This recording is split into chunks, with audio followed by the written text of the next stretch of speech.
17 عاما وتحت 19 عاما وتحت 21 عاما، الذي حقق لقب الدوري في اليوم الماضي. وهذه الكرة الخطيرة والمحاولة الأولى، أولى الكرات الخطيرة من باقر سبع، وكاد أن يضع كرة الهدف الأول، كرة التقدم للملابس الزرقاء. لكن باقر سبع وبداية اللقاء، ارتباك البدايات واضح على باقر من خلال هذه التسديدة، والكرة على العارضة. نادي الميناء بقيادة المدرب الكبير محمد عبد الحسين المتخصص في الفئات العمرية يبدأ بعمار علي عبد الحسين في حراسة المرمى، مهيمن حاتم، محمد مالك، زين العابدين حسين، مقتدى حيدر، حبيب شعلان، محمد كامل، مهدي عدنان، زين العابدين جاسم، حسين مكي، وباقر سبع. بينما تشكيلة نادي زاخو بقيادة المدرب نهاد حمدي الملقب بالشلهوب يبدأ في حراسة المرمى ريبين مسعود، سامان امين، منصور شادر، هونر عبد الكريم، ريان حسين، سامي وليد، احمد دولفان، محمد ديندار، دولار مردان، عمر صالح، داوود سليمان. طاقم التحكيم الاتحاد المؤلف من علي صباح، ويساعده حكم مساعد اول ابو بكر حسين، وحكم مساعد ثاني علي كريم، والحكم الرابع احمد حسن. زاخو الذي يحاول ان يحقق اول القابه في هذه الفئه امام الميناء. هنا الكره المحاوله لكن تصل سهله للحارس عمار علي عبد الحسين، الكابتن والقائد للسفانه ربان هذه السفينه، من اجل حصد اللقب الذي فقدوه في الموسم الماضي واحتلوا المركز الثالث، وفي الموسم قبل الماضي حققوا اللقب هناك في كربلاء على حساب نادي أمارة بغداد الذي يستضيف هذا اللقاء. هنا الكرة يحاول المرور، مرور من زين العابدين، تمرير من جهة اليمين، سيان مكي الهداف الخطير، والكرة العرضية والإبعاد من دفاعات زاخو. أبناء الخابور تحت الضغط، والميناء يضغط باتجاه مرمى زاخو، وتشتيت الكرة من أجل إبعاد الخطر بصورة مؤقتة. من جديد الكرة عادت للميناء، ومحاولة تشتيت واصطدت، والكرة بعيدة للخارج باتجاه المدرجات إلى ركلة مرمى لمصلحة نادي زاخو.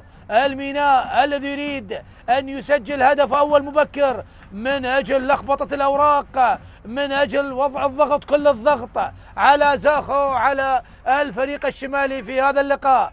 ركلة مرمى الآن لمصلحة نادي زاخو الذي يعاني في الدقائق الأخيرة بسبب الضغط الواضح من لاعبي نادي الميناء. أكيد طبعا أجواء حارة، نتكلم عن 45 درجة مئوية، وأيضا نسبة رطوبة، يعني احنا جالسين بالفي ونعاني من الحرارة. الله يكون بعون اللاعبين. يعني لجنة المسابقات لماذا لم تجعلها في ملعب يحمل الأضواء الكاشفة، تكون أجواء أجمل، حضور جماهير.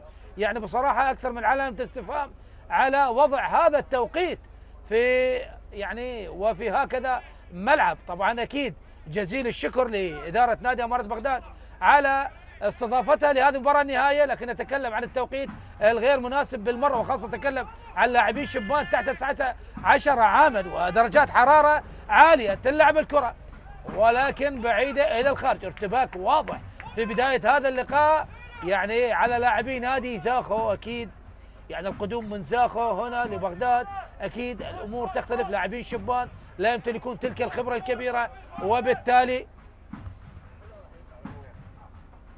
تلعب الكرة رمية جانبية. يحاول لاعبين نادي الميناء هناك من الجهة البعيدة، وصلت إلى زين العابدين، قطعت الكرة عادت لزاخو، يحاول زاخو، تمررت الكرة والإبعاد. تغطية دفاعية من زين العابدين حسين، تغطية دفاعية من قلب الدفاع زين العابدين حسين. 2006، نعم مواليد 2006، أقل من 19 عاما، أصغر لاعب في هذا اللقاء هو الحارس عمار علي عبد الحسين وهو الكابتن. 2008 وهو الكابتن. كرة الآن وركنية لمصلحة نادي زاخو الذي بدأ يدخل أجواء اللقاء ويصل إلى منطقة جزاء نادي الميناء، والآن يحصل على ركنية. الكرات الثابتة مهمة جدا في هكذا مباريات، المباريات النهائية تكسب ولا تلعب. سجل هدف ودافع طول المباراة، سجل هدف وخلاص اخذ الكاس وارجع به الى ديارك. ركنية الان لمصلحة نادي زاخو، تلعب ضغط مزاء وممتازة من عمار علي. حلوة من عمار علي والإبعاد بقبضة اليد إلى الخارج إلى رمية جانبية، ويعاني من إصابة الكابتن عمار علي عبد الحسين الذي يعاني من إصابة بعد الكرة الأخيرة أبعدها بالبوكس إلى الخارج إلى رمية جانبية. نادي الميناء الذي فاز في دور ال16 على دهوك 4-1 و3-0 ذهابا وإيابا، وأيضا فاز على أربيل في دور الثمانية. تغلب على أربيل بعدما تعادل في مباراة الذهاب 1-1 والفوز 3-0 هناك في البصرة، وفي دور نصف نهائي وفوز صعب كان على الكرخ بهدف مقابل لا شيء بعد التعادل السلبي هناك في البصرة. هنا المحاولة والتصويب والتصدي وما زالت الكرة الخطيرة والتصويبة. يا الله يا الله على هذه الكرة، تسديدة خطيرة كانت من اللاعب عمر صالح الذي كاد أن يصلح الأمور بتسجيله لهذا الهدف، لكن يتألق وتعملق للحارس عمار علي عبد الحسين، وابعاد الكرة لا ركلة ركنية. زاخو يضغط، أبناء الخابور يضغطون، يريدون إغراق السفانة إغراق السفينة من خلال هذا الضغط عن طريق الكرات الثابتة. ركنية الآن، ركنية أخرى تلعب لمصلحة نادي زاخو، عالية داخل منطقة الجزاء، يحاول السيطرة عليه محمد دندار القائد، وهنا الراسية مرت والمتابعة موجودة وضغط عالي ورهيب، لكن في الأخير تشتيت الكرة والهجوم المرتد والمحاولة والانفراد. دادي يحاول، دادي مر، دادي سجل. جول جول جول جول جول، اي انفراد، اي هجوم مرتد. حسين مكي، من اين اتيت بهذا النفس؟ من اين اتيت بهذه الانطلاقه؟ كانه عداء السباقات السريعه، عداء 100 متر. حسين مكي هداف الفريق برصيد 8 اهداف، يسجل اول اهداف اللقاء لمصلحة نادي الميناء بعد هجوم مرتد سريع وسريع جدا، ضرب فيه الدفاعات وراح وانفرد وسجل هدف في مرمى زاخو. أبناء السفانة بعدما تحمل الضغط عادوا بمرتدة، عادوا بهجمة عكسية ونجحوا بالتسجيل. هدف جميل جدا، هدف بلمسة جميلة من حسين مكي. حسين مكي طبعا هو من عائلة تلعب رياضة الساحة والميدان، يعني عم هاني عبد وليد بطل العراق وأيضا منافس في البطولة العربية والآسيوية على مستوى لعبة الرمح، لكن لا، هذا لعبوه عداء يا آل وليد، هذا لعبوه عداء. قطعة الكرة وانفكاك للكرة، ويحاول نادي الميناء يبحث عن هدف ثاني، يريد استغلال الارتباك الذي عليه نادي زاخو. حسين مكي الخطير، مر حسين مكي يلعب الكرة العرضية، وهذا المحاولة يا الله كاد يضيف الهدف الثاني لاعبي نادي الميناء، لكن الكرة وصلت سهلة للحارس، قطعت من هنو، ابعاد من هنو، عادت من جديد في وسط الملعب. صراع الوسط صراع مهم جدا، يحاول نادي زاخو، دلاور مردان لاعب مهم وهداف، تمريرة في وسط الملعب، يحاول سامي وليد، يحاول فريق زاخو أن تكون لديه ردة فعل من أجل الرد على هدف التقدم لنادي الميناء عن طريق حسين مكي، لكن أي هجمة مرتدة، أي سرعة لحسين مكي، نعم كأنه أوسن بولت على مستوى الساحة والميدان. هنا المحاولة لكن قطعت، عادت مصلحة نادي الميناء، يحاول الميناء وإبعاد للكرة لكن ضغط عالي، بلوك دفاعي متقدم من لاعبي نادي زاخو، والكرة اصطدت وذهبت إلى رمية جانبية، رمية نادي الميناء. هنا من جهة اليمين مهيمن حاتم،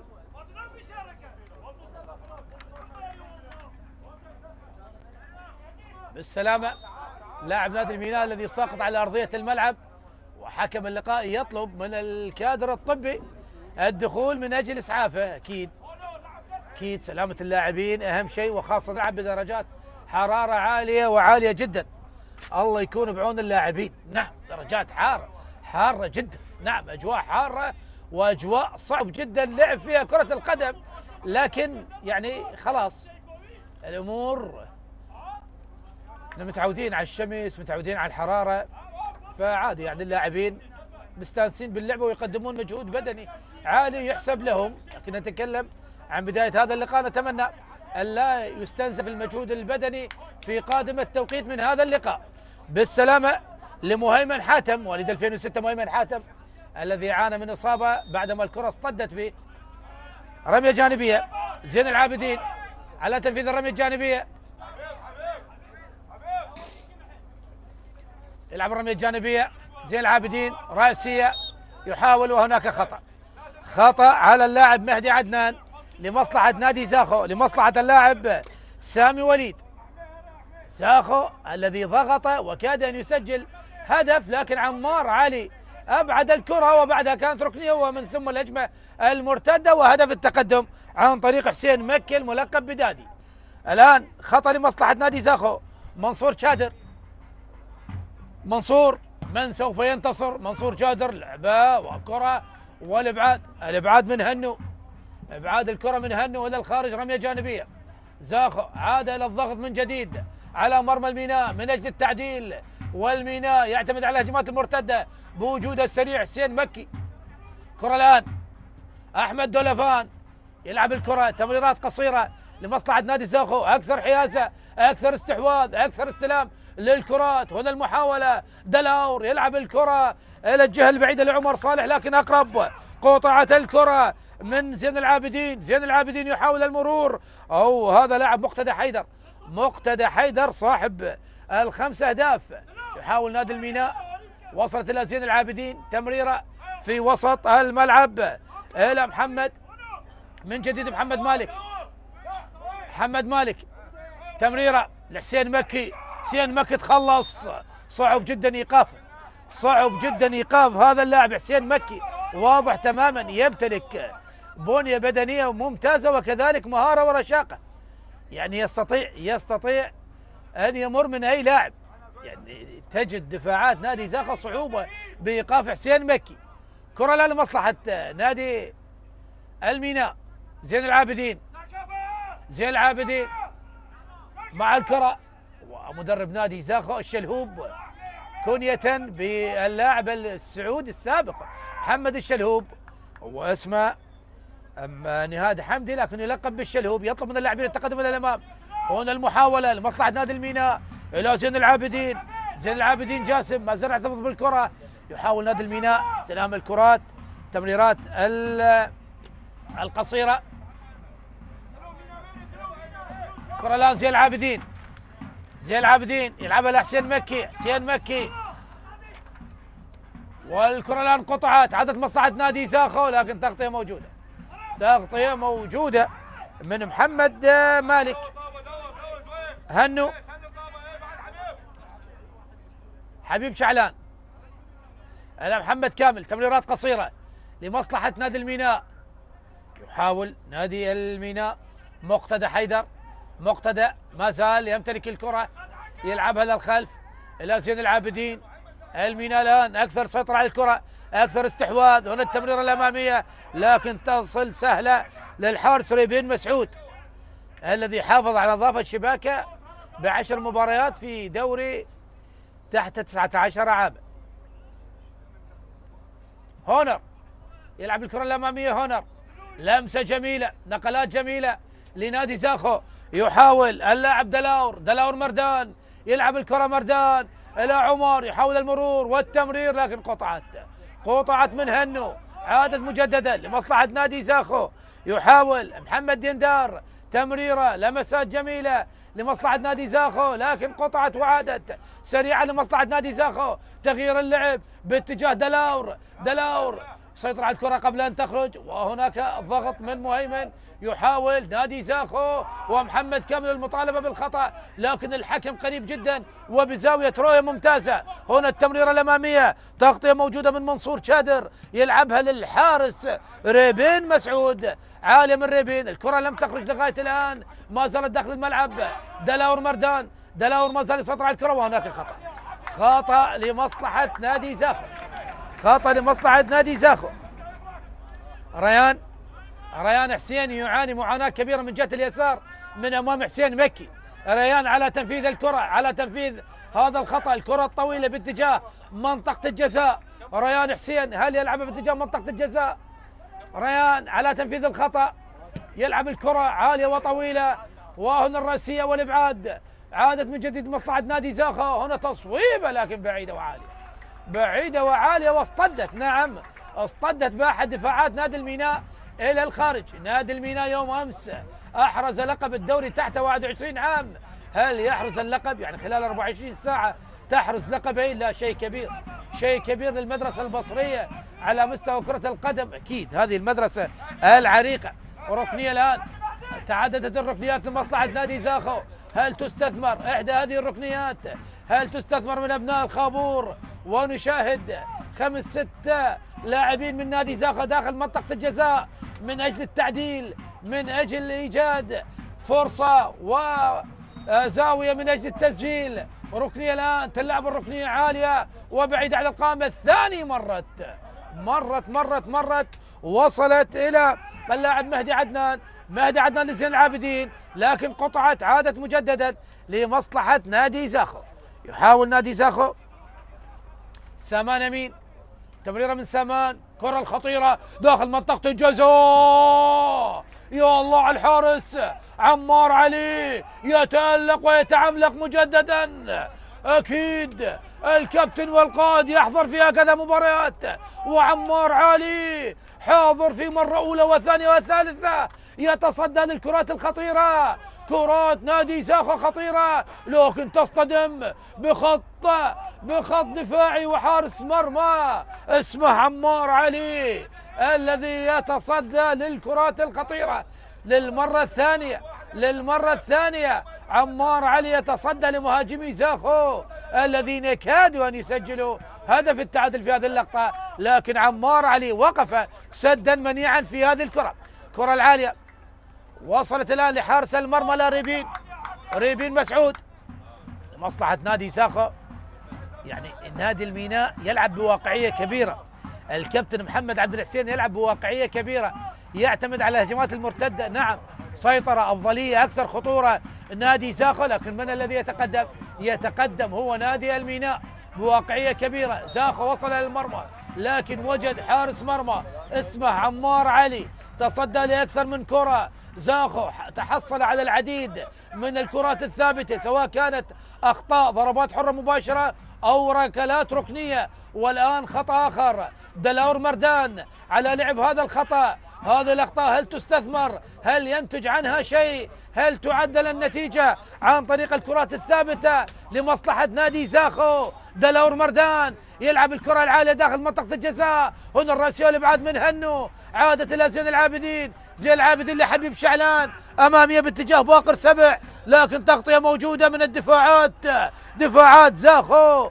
من منصور شادر الذي يبعد الكرة من باقر سبع. نعم هناك سرعة للأمام بالنسبة لنادي الميناء بتواجد الثنائي حسين مكي دادي وباقر سبع، وهم هدافي الفريق. يعني نتكلم عن حسين مكي مع هدف لقاء اليوم يصل إلى الهدف التاسع، وباقر سبع يمتلك 5 أهداف.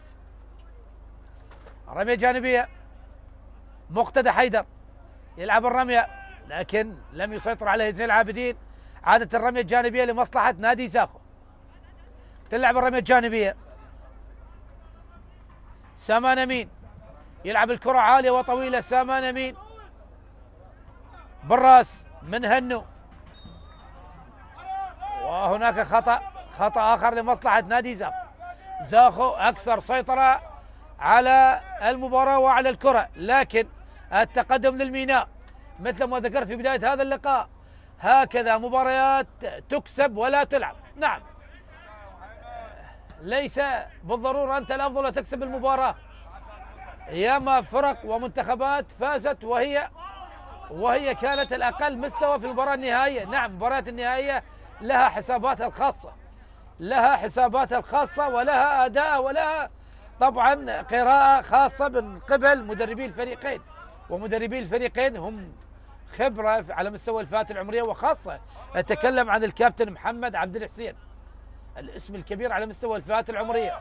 تلعب الكرة، وصلت إلى دلاور مردان، دلاور عدى دلاور، لعب الكرة، يا الله، كرة أخرى كرة أخرى، كرة أخرى لمصلحة نادي زاخو، كرة أخرى لمصلحة زاخو، وصول آخر، فرصة أخرى لزاخو لأبناء الخابور، لكن لم تستغل ولم تستثمر، والميناء يحاول أن ينهي أحداث الشوط الأول متقدما بالنتيجة واضحة تماما. أفضلية زاخو على الميناء.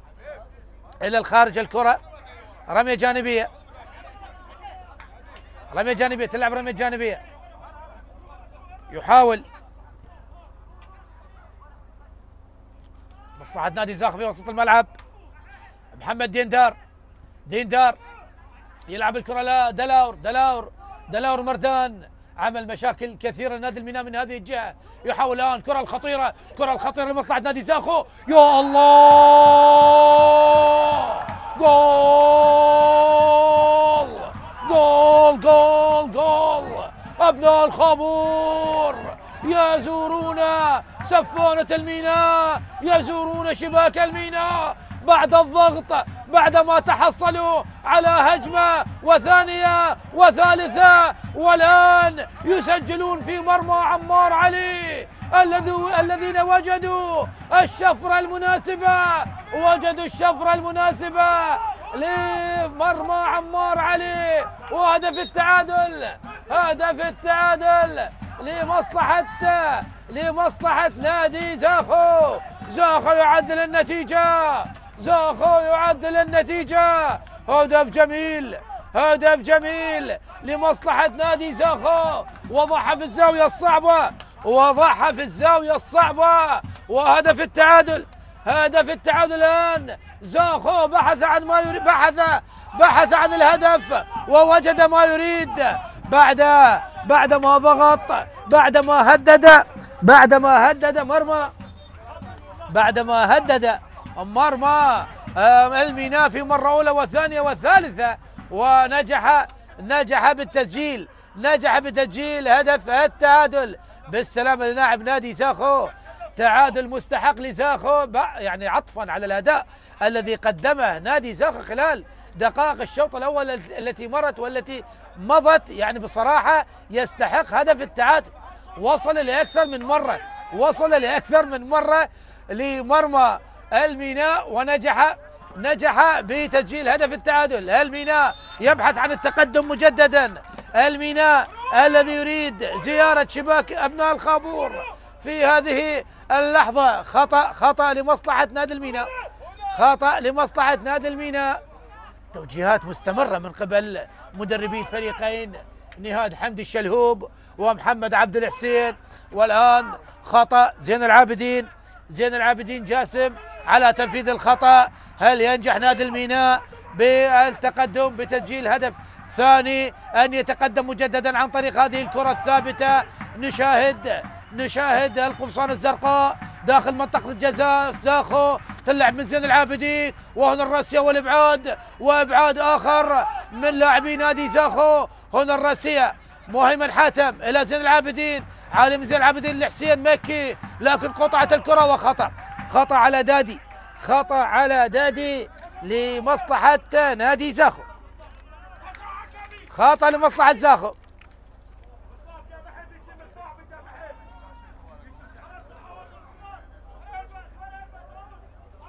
خطأ لأبناء الخابور.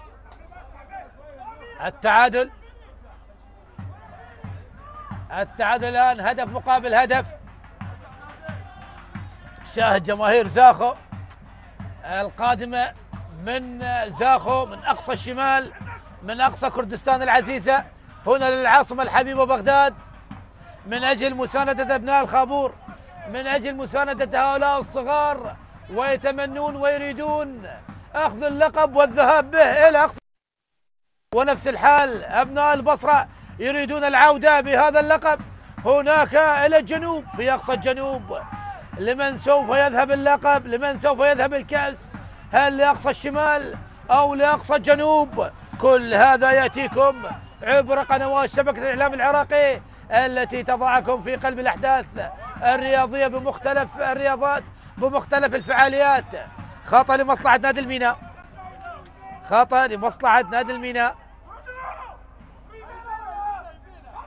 خطأ آخر، تلعب الكرة هنو إلى زين العابدين، زين العابدين لمهيمن، مهيمن حاتم يحاول المرور، مرور جميل، تمريرة إلى حسين مكي، حسين مكي يحاول دخول قوي من حسين مكي، دخول قوي من حسين مكي بالسلامة لدلاور مردان، ومطالبة لاعبي زاخو بإشهار البطاقة الصفراء على حسين مكي بعد هذا الدخول.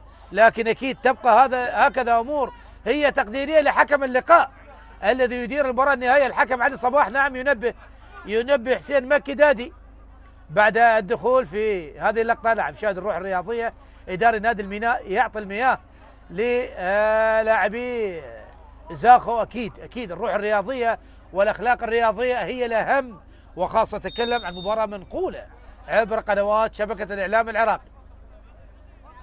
خطأ الآن لمصلحة نادي زاخو، منصور شادر،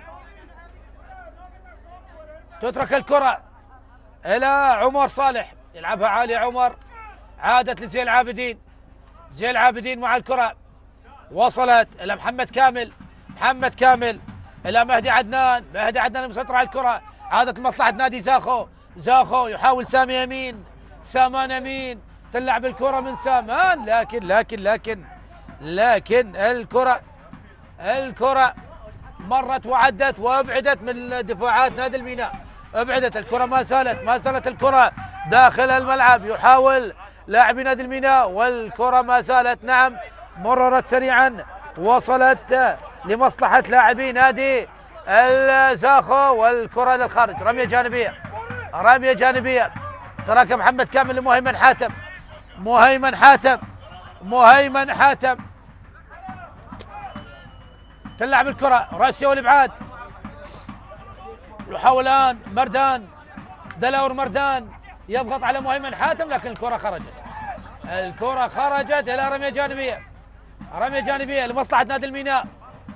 مهيمن حاتم يحاول نادي الميناء إلى الخطير حسين مكي، أو هذا باقر سبع إلى زين العابدين، حسين مكي ذهب إلى جهة اليسار، وزين العابدين انتقل إلى جهة اليمين، تغيير المراكز من قبل لاعبي الطرف حسين مكي دادي وزين العابدين. هنا ابعاد بفدائيه كبيره من هنا عبد الكريم، رميه جانبيه، الميناء الان هو الافضل، وحكم اللقاء يعطي دقيقه الكولينج بريك من اجل شرب المياه وايضا الراحه.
بس عن الواحد يقول حرام، يقول من الملاعب.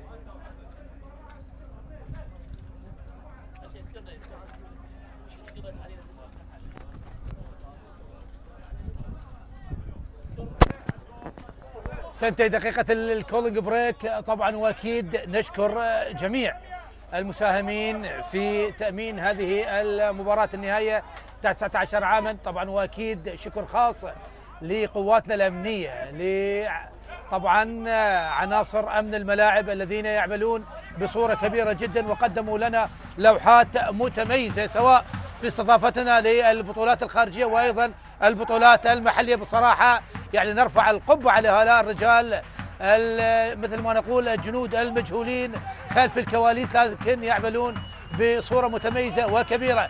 نعود ونستأنف اللقاء. نادي الميناء يبحث عن الضغط، يبحث عن التقدم، يضغط الآن من محاولا يبحث عن تقديم مباراة جيدة والتقدم من جديد على أبناء الخابور الذين عدلوا بعدما ضغطوا بصورة كبيرة. هنا عمر صالح، تمريرة وصلت إلى داود سليمان. داود سليمان مر، يا الله على المرور من أمام هنو، مر داود، هل يصوب داود؟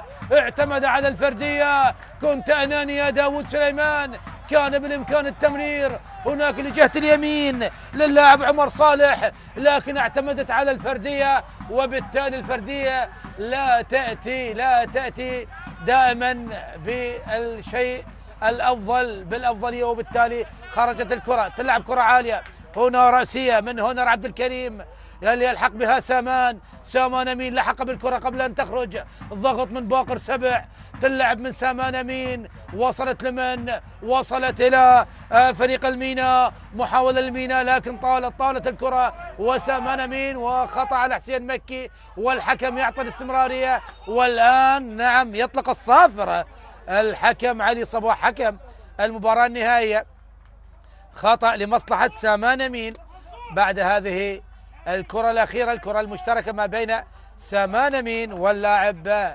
حسين مكي دادي. مشاكس حسين مكي دادي، مشاكس دائما يضغط على المدافعين.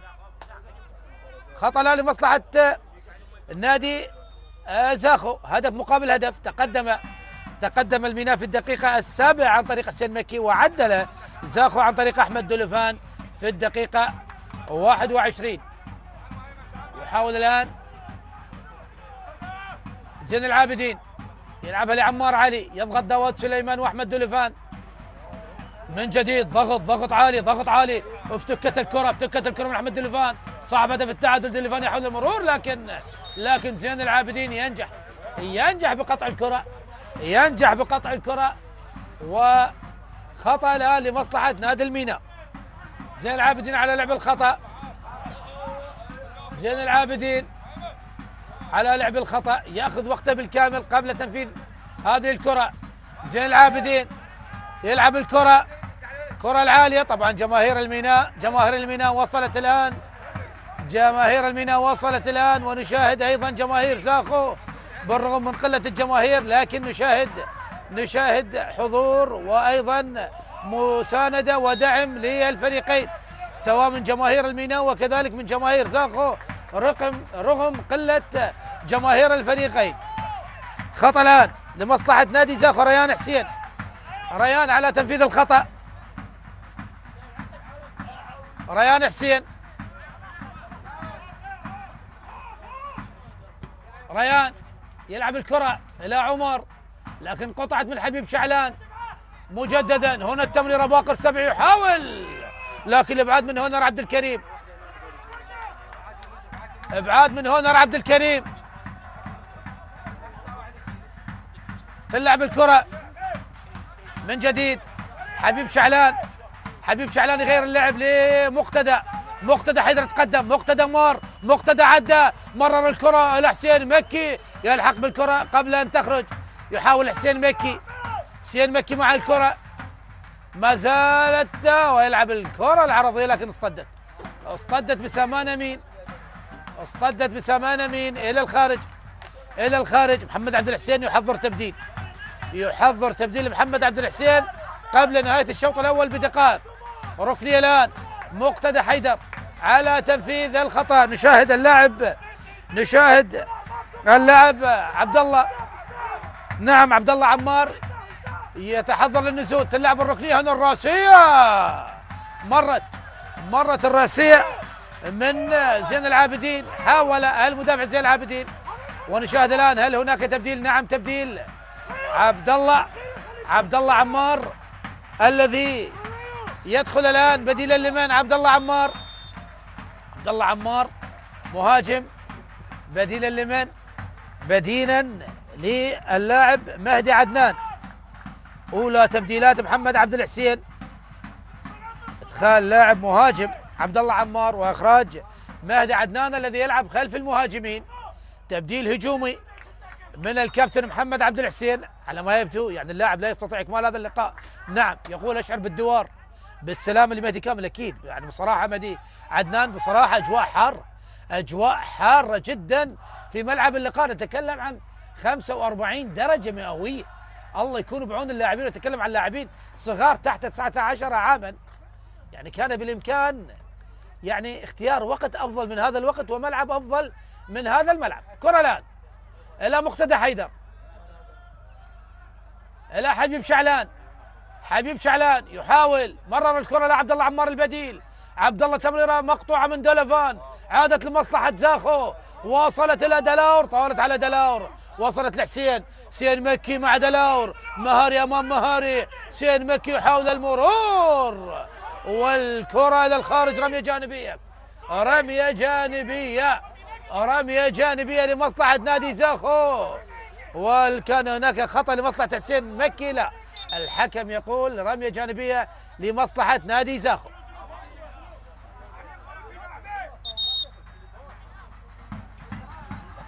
رمية جانبية تلعب من ريان حسين إلى هونر. أحمد دولفان صاحب هدف التعادل. دولفان تلعب الكرة عالية وطويلة باتجاه داود سليمان، لكن راسية من زين العابدين. وصلت إلى عمر صالح، مهاري عمر صالح، تمريرة وصلت الآن إلى ريان، قصيرة من دولفان. دولفان إلى دلاور إلى اللاعب داود سليمان، لكن لم تكتمل الهجمة. لمسات جميلة من لاعبين نادي زاخو، لكن اللمسة لم تكتمل. عادت لمصلحة نادي زاخو، ممتازة من هنو. قطعت الكرة لكن ما زالت لمصلحة محمد ديندار إلى سامان، إلى ديندار إلى عمر صالح. تمريرات قصيرة جميلة إلى سامان أمين، يلعب الكرة العرضية لكن اصطدت بحبيب شعلان أو محمد هنو إلى الخارج. رمية جانبية. نشاهد لمسات جميلة من لاعبي نادي زاخو. رمية جانبية لمصلحة نادي زاخو. سامان أمين بالسلامة. أحد لاعبي نادي زاخو يعاني من إصابة، والحكم أحمد صلاح يطالب من الكادر الطبي الإداري الدخول من أجل علاج اللاعب بالسلامة لجميع الموجودين هنا في ملعب نادي أمارة بغداد الذي يستضيف هذا اللقاء النهائي ما بين الميناء ممثلي البصرة وزاخو ممثلي دهوك، والميناء الذي فاز يوم أمس بالدوري العراقي تحت 21 عاما. هل ينجح اليوم ويحقق لقب آخر؟ يعني أيضا لديهم فريق تحت 17 عاما أيضا تأهل المباراة النهائية.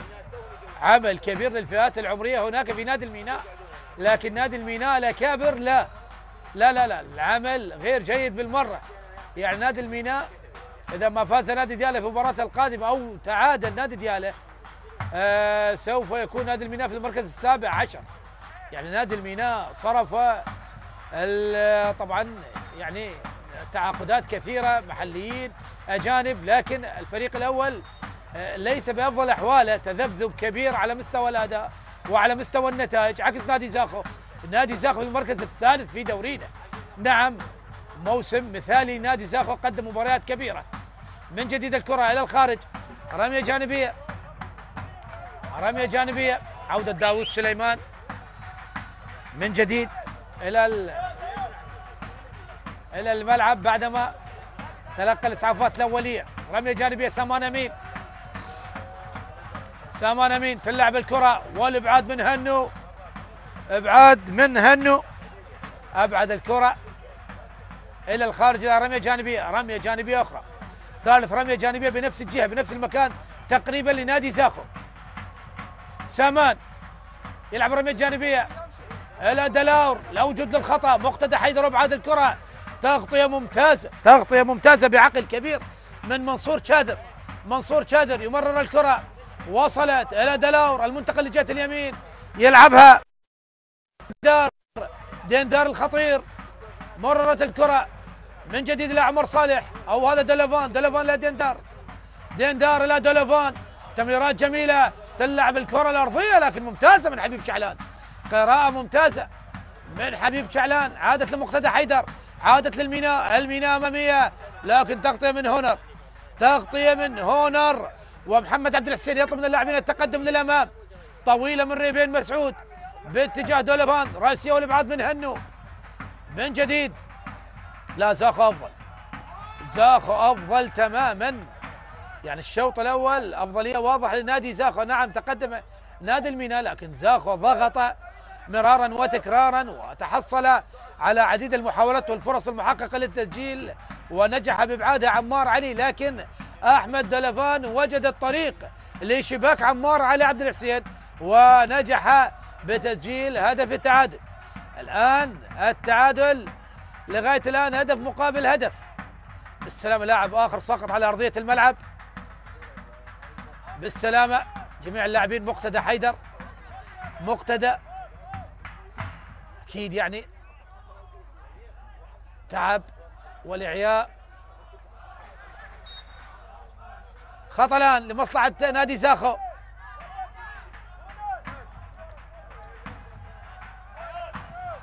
تلعب الكرة عالية وطويلة، راسية من مهيمن حاتم، تغطية من زين العابدين، ابعاد عادت من جديد لمصلحة نادي زاخو.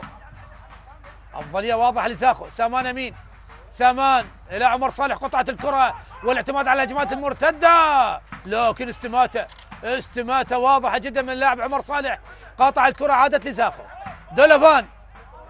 دولفان ما زال يحتفظ بالكرة أحمد دولفان، يلعب الكرة لدلاور وهناك خطأ لمصلحة دلاور مردان. يعني شاهد لقطة جميلة كانت من لاعب نادي الميناء حبيب شعلان، مباشرة دفع محمد كامل قال له لا داعي للاعتراض، خلاص. نعم يجب أن نعلم صغارنا هؤلاء اللاعبين الشبان ثقافة عدم الاعتراض. خلاص الحكم عندما يطلق الصافرة انتهى كل شيء، وخاصة في هكذا مباريات لا وجود فيها للفار، وبالتالي الخطأ يبقى خطأ لا يتغير. لاعبين من لاعبين نادي زاخو ساقطين على أرضية الملعب، أحمد دولفان ولاعب آخر، يعني التعب هو التعب. دقيقة 42 دقيقة أحبتي المشاهدين، مرت من أحداث الشوط الأول، متبقي 3 دقائق على نهاية أحداث الشوط الأول. كم سوف يضيف حكم اللقاء؟ نادي زاخو الذي لم يخسر سوى مباراة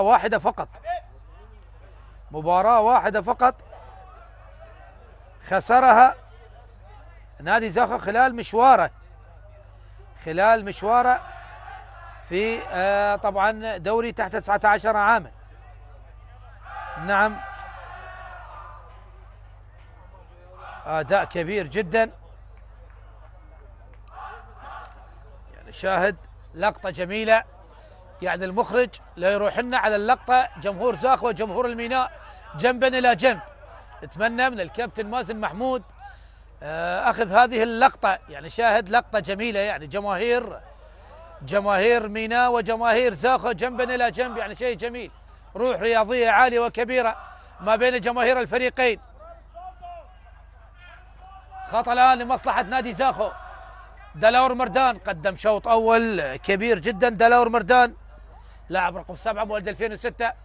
دلاور على تنفيذ هذا الخطأ، دلاور يلعب الكرة العالية، هنا الرأسية الإبعاد من محمد هنو، عادت إلى باقر سبع، الاعتماد على الهجمات المرتدة. زين العابدين يمرر الكرة لعبد الله عمار البديل، عبد الله عمار لعبها لحسين دادي، سين دادي السريع، سين دادي الخطير، وهناك متابعة من ريان حسين ممتازة من ريان حسين، أبعد الكرة في اللحظة المناسبة من أمام حسين مكي، رمية جانبية. بالسلام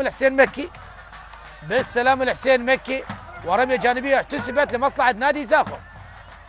ريان حسين على تنفيذ الرمية الجانبية، تلعب الرمية الجانبية. أحمد دولفان، قطعة محمد كامل، لكن هناك خطأ من محمد كامل، وسط اعتراض كبير من الكادر التدريبي والإداري، طبعا من دكة نادي الميناء. 3 دقائق كوقت مضاف يحتسبها حكم اللقاء أحمد صباح، أكيد الحكم الرابع أحمد حسن الذي يعلن عن 3 دقائق كوقت مضاف على أحداث الشوط الأول. خطأ لمصلحة نادي زاخو. هونر عبد الكريم يلعب الكرة العالية وطويلة، رأسية عبد الله عمار قطعت في مرة أولى وثانية لمصلحة نادي زاخو، يحاول المرور لكن محمد كامل قطع الكرة، وصلت إلى باقر سبع، يلعب لحسين مكي، حسين مكي مع ريان حسين، حسين مكي عدى، حسين مكي لعب الكرة العرضية والكرة الخطيرة، جول جول جول جول جول زين العابدين، زين العابدين يعطي التقدم للميناء، يعطي التقدم للسفانة في الوقت المضاف، في الوقت المضاف كبدل ضائع بعد مجهود كبير. حسين مكي دادي عنوان الخطورة، عنوان الخطورة نادي الميناء الذي مر وعدى ولعب الكرة العرضية، وزين العابدين الذي وضعها بشباك زاخو. هدف ثاني، هدف ثاني لمصلحة نادي الميناء. نعم مجهود كبير كان من زين العابدين الذي نجح بالتقدم. هدف ثاني لمصلحة نادي الميناء سجل في الدقيقة الأولى من الوقت المضاف بدلا عن الضائع. زين العابدين جاسم مواليد 2008 يسجل الهدف الثاني. الأزرق السفانة تعود إلى التقدم مجددا على أبناء الخابور في وقت ممتاز جدا بالنسبة لنادي الميناء أن يذهب إلى غرف تبديل الملابس، وهو متقدم في النتيجة. نعم تقدم ليس فقط على المستوى الفني والمعنوي وأيضا على المستوى كذلك الذهني، وأيضا بالنسبة لنادي زاخو أكيد سوف يتأثر بهذا الهدف الذي أتى في وقت قاتل، وعمار علي يحاول استعراض جانب من مهارته في هذه الكرة. عمار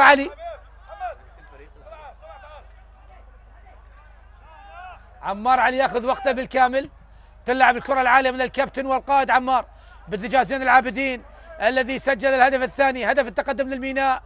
الميناء يحاول وهناك خطأ آخر لمصلحة نادي الميناء في الوقت المضاف. الميناء يكشر عن النيابة في الوقت القاتل، الميناء يكشر عن النيابة من الدقائق الأخيرة من الشوط الأول. هل ينجح ويتقدم بهدف آخر عن طريق هذه الكرة الثابتة؟ هناك زين العابدين وأيضا مقتدى حيدر على الكرة، وبالسلامة للاعب نادي زاخو، ساقط على أرضية الملعب لكن ينهض بالسلامة. خطأ للميناء، الميناء يريد استغلال هذه الكرة، يريد استغلال هذا الخطأ من أجل التقدم، من أجل تعزيز هذا التقدم. من على التصويب؟ هل يكون مقتدى حيدر أم زين العابدين؟ هل يكون المسجل الهدف الثاني؟ كلام آخر بهذه الكرة، بهذه التصويبة، بهذه التسديدة. من سوف يسجل على يبدو زين العابدين؟ زين العابدين أم مقتدى؟ زين العابدين أم مقتدى؟ نعم زين العابدين يلعبها عالية عالية عالية وبعيدا، عالية وبعيدة. ومع هذه الكرة الحكم الحكم علي صباح يطلق نهايته لأحداث الشوط الأول بتقدم فريق الميناء على زاخو بهدفين مقابل هدف. أهداف نادي الميناء سجلت عن طريق حسين مكي دادي في الدقيقة 21 والدقيقة الأولى من الوقت المضاف من الشوط الأول، بينما هدف نادي زاخو سجلها اللاعب أحمد دوليفان في الدقيقة 21. أحبة المشاهدين لا تذهبوا بعيدا، استراحة قصيرة ونعود إليكم مجددا.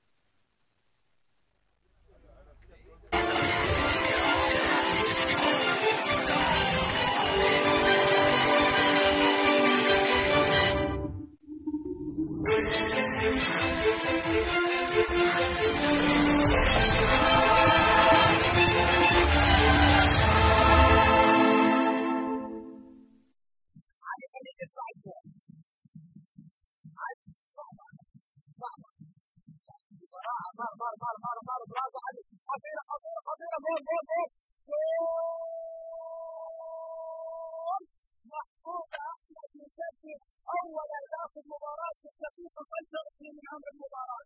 محمود احمد بعد كره استاذت منتظرا لا يستاذن ولا يستثمرها.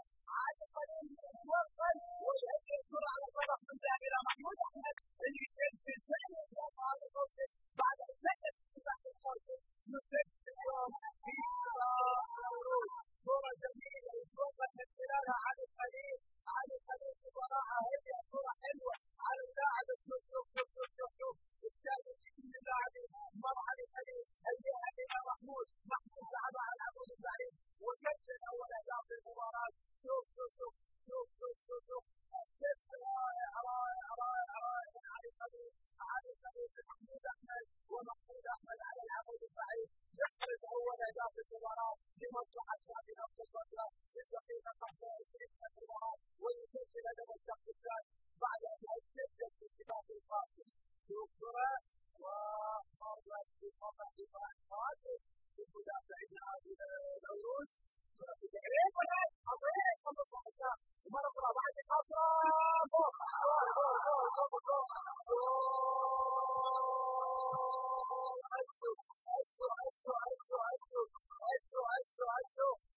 العبقرة وعلى صالح يسجل هدف التعادل في الدقيقة 29. على صالح يسجل في الدقيقة 29 هدف التعادل لفريق الكروي. على صالح في الدقيقة 29 يسجل هدف الفوز بعد ان سجل في سباق الحدود. الكرة عرضية شوف الكرة ثابتة وتمشي السجل في الحساب. كرة عرضية على صالح الخالد الرقابة. شوف المدافعين يستريحوا على بعد واحدة يضع الكرة في شمال الشارع ويسجل التعادل. شوف الكرة تسجل السعودية هذا التعادل وعلى وهدف التعادل لفريق الروس بعد 6 دقائق. 1-1 الآن 1-1 حسين جناح. شوف على صالح القائم الرقابة يلعب الكرة بسهولة داخل منطقة السجادة تحت السليم اللاعب على صالح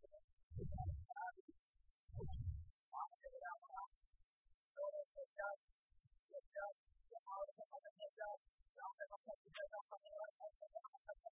يحاول أن يتقدم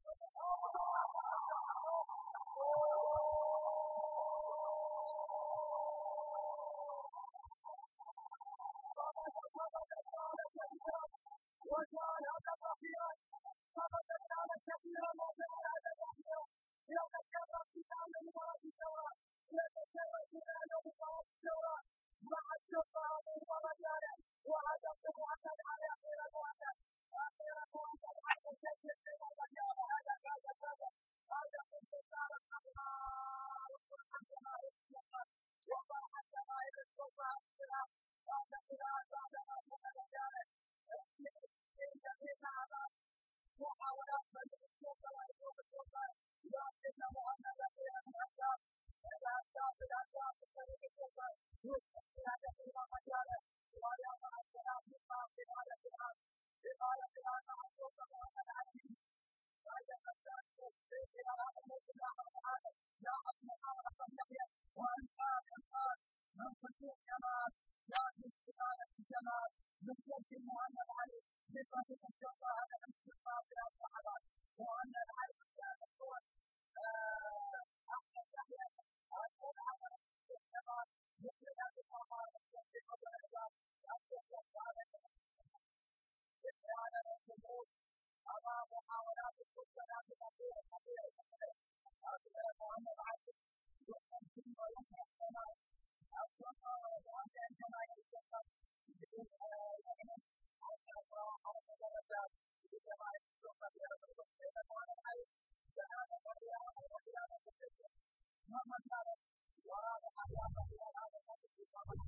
عن الخطورة ومصدرها.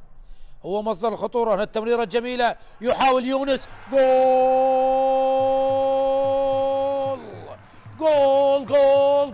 جول يونس حمود يكسر الجمود. دقيقة يونس حمود بعد وقت طويل من الانتظار، بعد وقت طويل من الصبر، يسجل هدف للنجف. يونس حمود وتصويبه خدع فيها أمجد رحيم، قاتل على الكرة، حاول مع الكرة وباستماتة دفاعية بالرغم من خضر علي الذي كان ملتصقا بيونس حمود، إلا أن يونس حمود أصر على التسجيل، أصر على فك النحس، أصر على الإفطار. هل يخلص المباراة مندي والكرة الخطيرة، تصويبة، جول.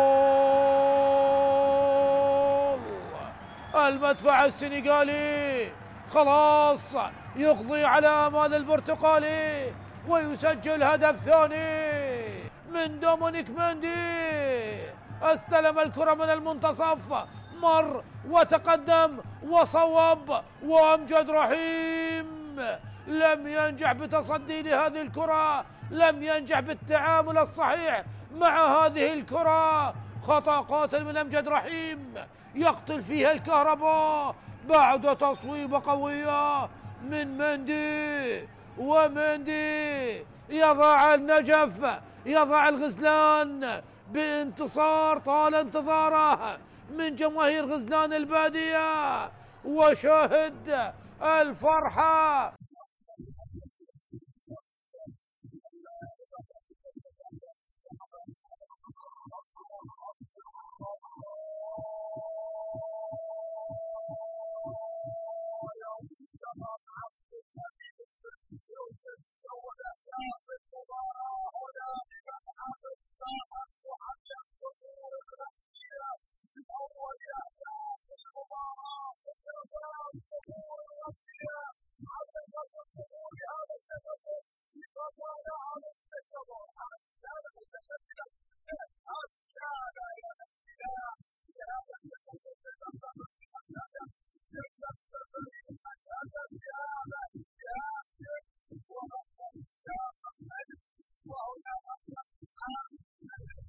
جميلة لكيسيندا، كيسيندا يبحث كيسيندا العرضية العالية، هدف أول. الله الله الله، السفانة وأول الأهداف. سفانة الجنوب، نحن الرياح ونحن البحر والسفن، هكذا يؤكد سفانة الجنوب. وبإمضاء من وبرأسية من؟ سالم أحمد اللي هدد بالبداية، والآن يؤكد تقدم الميناء برأسية جميلة مثالية باغتت حارس المرمى عبد العزيز عمار. 9 وسجل بالدقيقة 9 أيضا. هذه فرصة، هذه خطيرة للميناء. الله، جول للسفانة، هدف ثاني للسفانة. حميد علي وبالدقيقة 40. شوف تبادل التمريرات، شوف علاء عبد الزهرة اللي قدم تمريرة ذكية على طبق من ذهب، والفينشنج اللي كان موجود، الانهاء رغم انها اصطدت في الحارس عبد العزيز عمار، لكن الكرة كانت مباغتة من بين الأقدام، وبذلك حميد علي يسجل ثاني أهداف الميناء. دخول ممتاز، كرة مباغتة صعبة على الحارس. شوف يحتفل. هنا كرة لكربلاء، هذه فرصة للعميد، هذا مرور جميل، هذا تسديده، وهذا هدف أول. الله، جول جول جول، وعن طريق الهداف. عفوا بالإعادة، هي بدأت من مشتاق طالب وتمريرة عن طريق أوس محمد والدخول والتصدي، لكن عبودي كما يحلو أن يسمونه، عبودي عبد القادر طارق يسجل هدف تقليص النتيجة. بهذه الأثناء تمكن من التصدي للأولى عبد سليم حماد، لكن بالثانية كانت صعبة، وبذلك عبد القادر طارق يسجل هدف أول لكربلاء.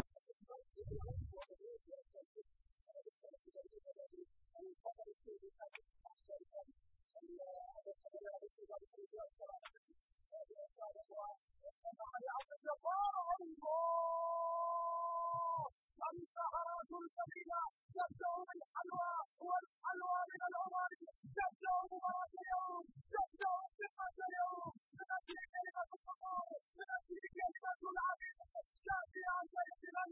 عن طريق صبح ولا فوزي، من وضع في الصفات من أسكنها مرمى صالح، من سجل الهدف الأول، حوار وتوجيهات، مبادرة وهدف وانطلاقة كبيرة تأتي الآن، يبادرون مبكرا والمخرج ما زال عينه على فوز في الكرة الأخيرة، لاحظنا الذي سجل هو صبح وليس عصام، الكرة عالية ورأسية عصام، الصبح من سجل وليس فوزي، والبداية من العماني، الرأسية من العماني، عرضية ريتيا من نصر نيجيريا إلى ابن سلطنة، إلى من يبدأ هذه الحلوات العمان يأتي اليوم ويسجل هدف التقدم من قوة جوية في وسط ملعب العربية وينتظر يبحث عن جميل، يبحث عن نيسن وينتظر النبي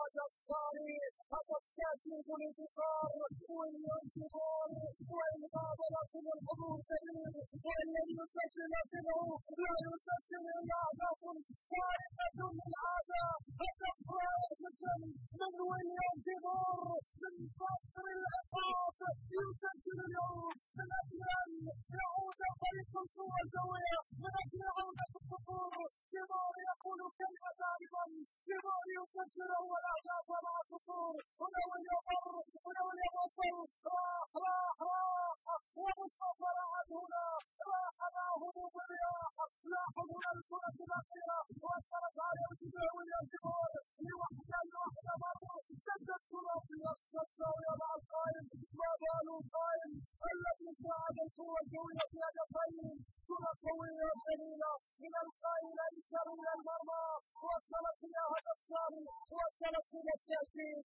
هنا الهدف، هنا الرائع والجميل والاحتفال الرهيب، وسعدنا يقف من أجل ثالث الصفر، سعد يتقدم على كرة الجول، على سكة الموت، يصل الصفر ولا يبالي، تصير القوة ولا تبالي، من قال إن القوة الجوية ضاع، من قال إن القوة الجوية يمر بأيام صعبة، وهي عودة الصقور، وقد عادت القافلة، وقد حلقوا مرة أخرى بالتاريخ والماضي والحاضر، وإن عصفت بهم الرياح، فرياح جزءا من هوية هذا النادي، سعد علي عبد الجبار، وسعد ينفذ على طريقة الكبار، وفريق التاريخ يعود بثلاثية الآن على استاد التاريخ، وفي جوار قبر سيد التاريخ يكون نادي راقبين، في جوار قبر أبو بابا، وأمام أنظار والسؤال الجديد إطلاها مع الراجل الحاضر الكريم، سعد يسجل كرة العين أمام يسجل هل هو الرابع يا يسجل، هل هو الرابع يا يسجل، يا الله، أسد كاميرون يضع البصمة على رباعية تاريخية، الآن سير الأسد، عاد سير الأسد، يأتي لتشوكي من بلاد الكاميرون ليسار في بغداد، الكرة من دون أوفسايد، في أوفسايد، عينت على حكم الفار، وحكم الفار سيؤكد بأن الهدف شرعي لتشوكي وصالح بالمرة، لا مجال لا محال، رباعية تاريخية، عادت الصقور، عادت إلى ثوبها القديم، ثوب الإبداع والتألق، أنت ترتقي ثوب العريق، أنت تسير بالرتبة النقيض، وهذا عليك اليوم أن تسجل الأهداف وتظهر في هذا الفريق، هنا الحكاية. يوسف بمواجهة فهد، ركلة الجزاء الآن، يوسف بن سودة يتقدم الله، هدف لأربيل، هولير يتقدم الإمبراطور، وعن طريق التونسي هداف الفريق يوسف بن سودة يسجل أول أهداف المباراة ليتقدم من ركلة جزاء القلعة الصفراء بأول الأهداف.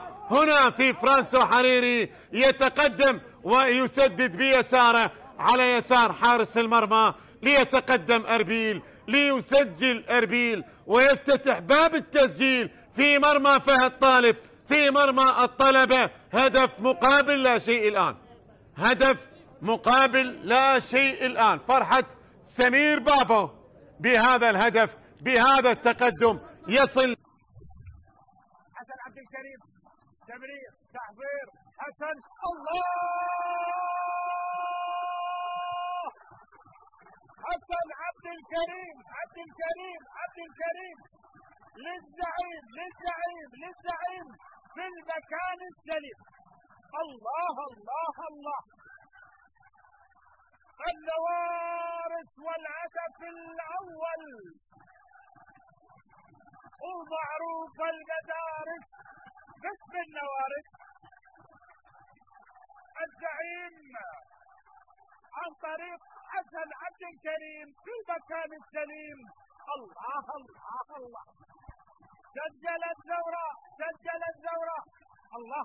شوف تمرير، تحضير، بدأت من الكاميروني. شوف التحضير. الله الله الله! يسارية دورية.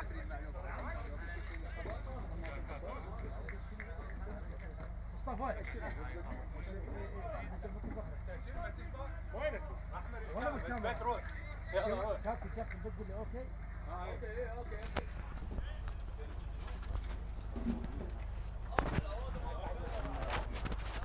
أعزائي مشاهدي قنوات شبكة الإعلام العراقي، نحييكم مجددا بانتظار بداية الشوط الثاني من مباراة النهائية لناديي الميناء وزاخو لفئة تحت 19 عاما. شوط أول مثير وجميل كان ما بين الفريقين، انتهى بتقدم نادي الميناء على نادي زاخو بهدفين مقابل هدف واحد. سجل الأهداف بالنسبة لنادي الميناء حسين مكي دادي في الدقيقة 7، وزين العابدين سجل الهدف الثاني في الدقيقة الأولى من الوقت المضاف، بينما الهدف نادي زاخو سجل أحمد دوليفان في الدقيقة 21. وهنا انطلاقة الشوط الثاني ما بين الميناء وزاخو أو زاخو والميناء في المباراة النهائية، دون إجراء أي تغيير أو أي تبديل على طبعا الفريقين، على لاعبي الفريقين نفس الأسماء التي أنهت الشوط الأول تبدأ في الشوط الثاني.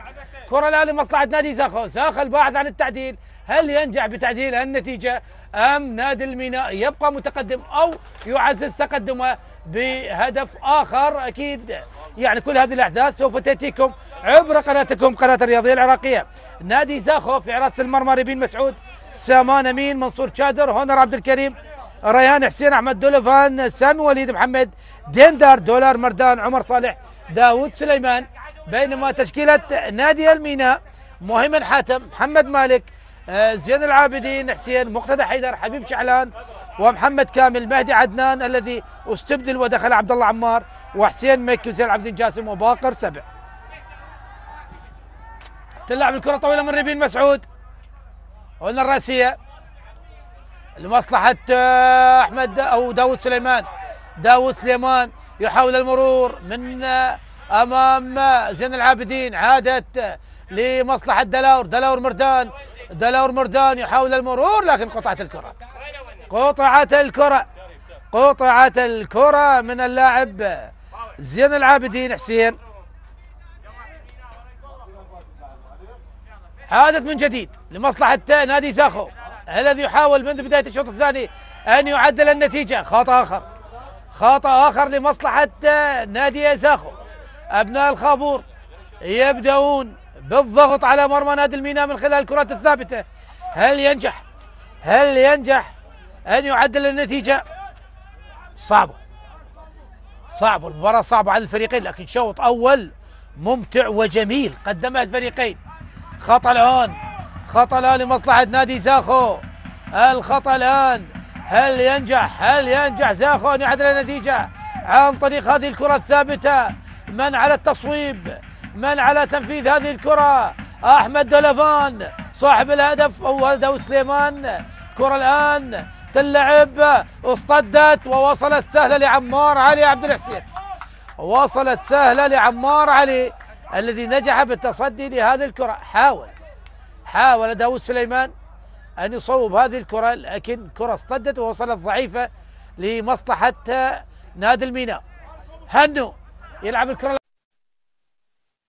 رأسية والإبعاد في وسط الملعب، يحاول محمد كامل لكن قطعت الكرة، عادت للاعب المتميز محمد ديندار، والحكم يوقف المباراة.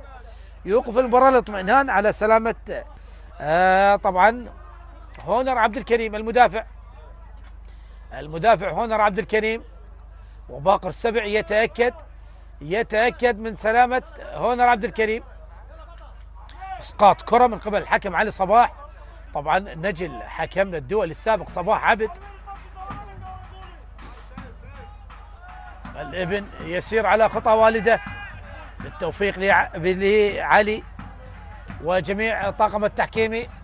محمد كامل، قطعت الكرة من هونر إلى ديندار أمامية، قطعت من مقتدى حيدر، عادت لحبيب شعلان مقتدى وابعاد الكرة باتجاه الكاميرا إلى الخارج. رمية جانبية لمصلحة نادي زاخو.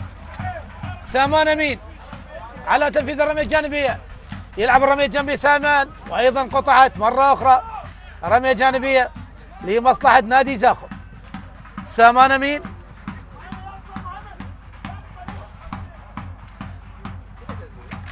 أمين تلعب الرمية الجانبية، يحاول مرور داود سليمان لكن قطعت الكرة وهناك خطأ على فريق زاخو لمصلحة نادي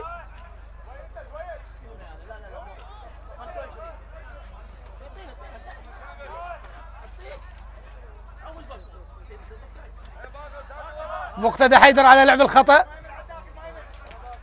مقتدى تلعب كرة عالية وطويلة، رأسية والإبعاد من ريان حسين، وصلت دولوفان تمريرة لدلاور أقرب، قطعت من زين العابدين، عبد الله محمد كامل، تمريرة في وسط الملعب لمصلحة لاعبي نادي الميناء. عبد الله عمار بعدما دخل يعني أعطى التوازن لوسط الملعب بالنسبة لنادي الميناء. نعم، نادي الميناء أصبح أكثر تماسكا على مستوى وسط الملعب بعد دخول عبد الله عمار في منطقة وسط نادي الميناء. تلعب الكرة، استلام يحاول مهيمن حاتم المرور من أمام ريان، لكن الكرة قطعت إلى الخارج. رمية جانبية لعبت سريعا، وصلت إلى العداء حسين مكي. دادي أنصح هذا اللاعب أن يذهب إلى سباق السرعة، سباق 100 متر. لاعب سريع جدا حسين مكي دادي، ويمتلك مهارة كبيرة أيضا. بالسلام لحسين مكي الذي كان خلف الهدفين الذي سجلهما نادي الميناء. الهدف الأول هو سجله، والهدف الثاني هو الذي صنعه. خطأ الآن لمصلحة نادي الميناء على التنفيذ. مقتدى حيدر مدافع اليسار الذي يذهب باتجاه هذه الكرة من أجل لعب الكرة الثابتة. مقتدى هل ينجح بصنع الهدف الثالث لنادي الميناء أم هناك كلمة لدفاعات زاخو؟ مقتدى حيدر على لعب هذه الكرة الثابتة قريبة على علم الزاوية، تلعب على القائم الأول والرأسية واللعب دفاعات، ومحمد كامل تصويبة بالقدم اليسرى، لكن مرت وعدت وذهبت إلى الخارج. ركلة مرمى، حاول محمد كامل من اللمسة الأولى لكن لمسته لم تأتي كما يشتهي، لا يمتلك دقة تسديد عالية، وذهبت إلى ركلة مرمى لمصلحة نادي زاخو.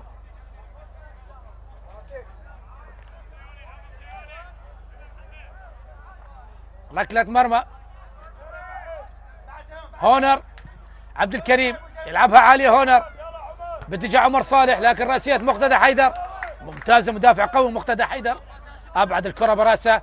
سامان أمين على لعب الرمية الجانبية، سامان يلعب رمية جانبية باتجاه داود سليمان، يحاول من أمام هنو لكن قطعت الكرة، عادت مجددا للميناء، بالتغطية موجود منصور شادر وابعاد الكرة.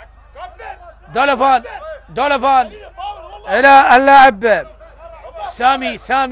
سامان الى عمر صالح، يضغط حبيب شعلان على عمر صالح، يضطر لعب الكرة للخلف الى هونر عبد الكريم. هونر تمريرة الى ديندار من اللمسة الاولى جميلة الى سامي وليد هناك لجهة اليسار الى ريان حسين عانى كثيرا من امام حسين مكي على مستوى جهة اليسار بالنسبة لنادي زاخو، عانى معاناة كبيرة امام حسين مكي، لاعب خطير جدا. وصلت الان الخطير حسين مكي يحاول حسين المرور، حسين بمهارة كبيرة وسرعة فائقة، لكن الآن يمرر إلى مهيمن حاتم. مهيمن يلعب الكرة العرضية، لكن ريفين مسعود بطول القامة مسك الكرة بثبات. تمريرة قطعت من مقتدى، عادت لزاخو. زين العابدين موجود في التغطية، لعبها لهنو، هنو بالمهارة لعبد الله. عبد الله عمار يحتفظ بالكرة بصورة جميلة وجميلة جدا، ويمرر لحبيب. حبيب شعلان، تمريرة إلى زين العابدين. زين العابدين وسامان، أقرب لسامان، تغطية لسامان ويضغط زين العابدين، وخطأ لمصلحة نادي زاخو.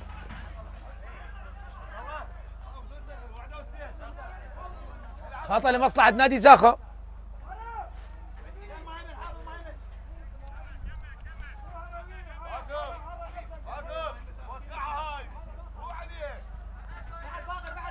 يعني فريق زاخو ياخذ وقت طويل قبل لعب الكرات الثابته وهو متاخر بالنتيجه. تلعب عاليه وطويله باتجاه عمر صالح، لكن مقتدى براسه، لاعب يمتاز بالكرات الراسيه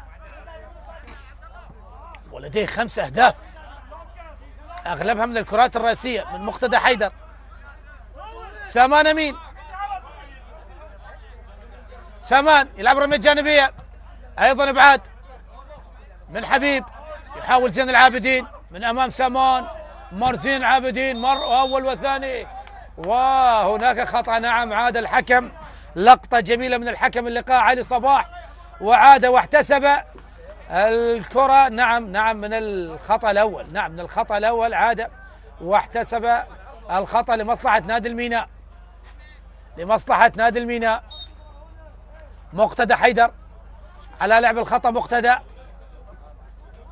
يلعب الكرة الطويلة، هل يلعب الكرة الطويلة؟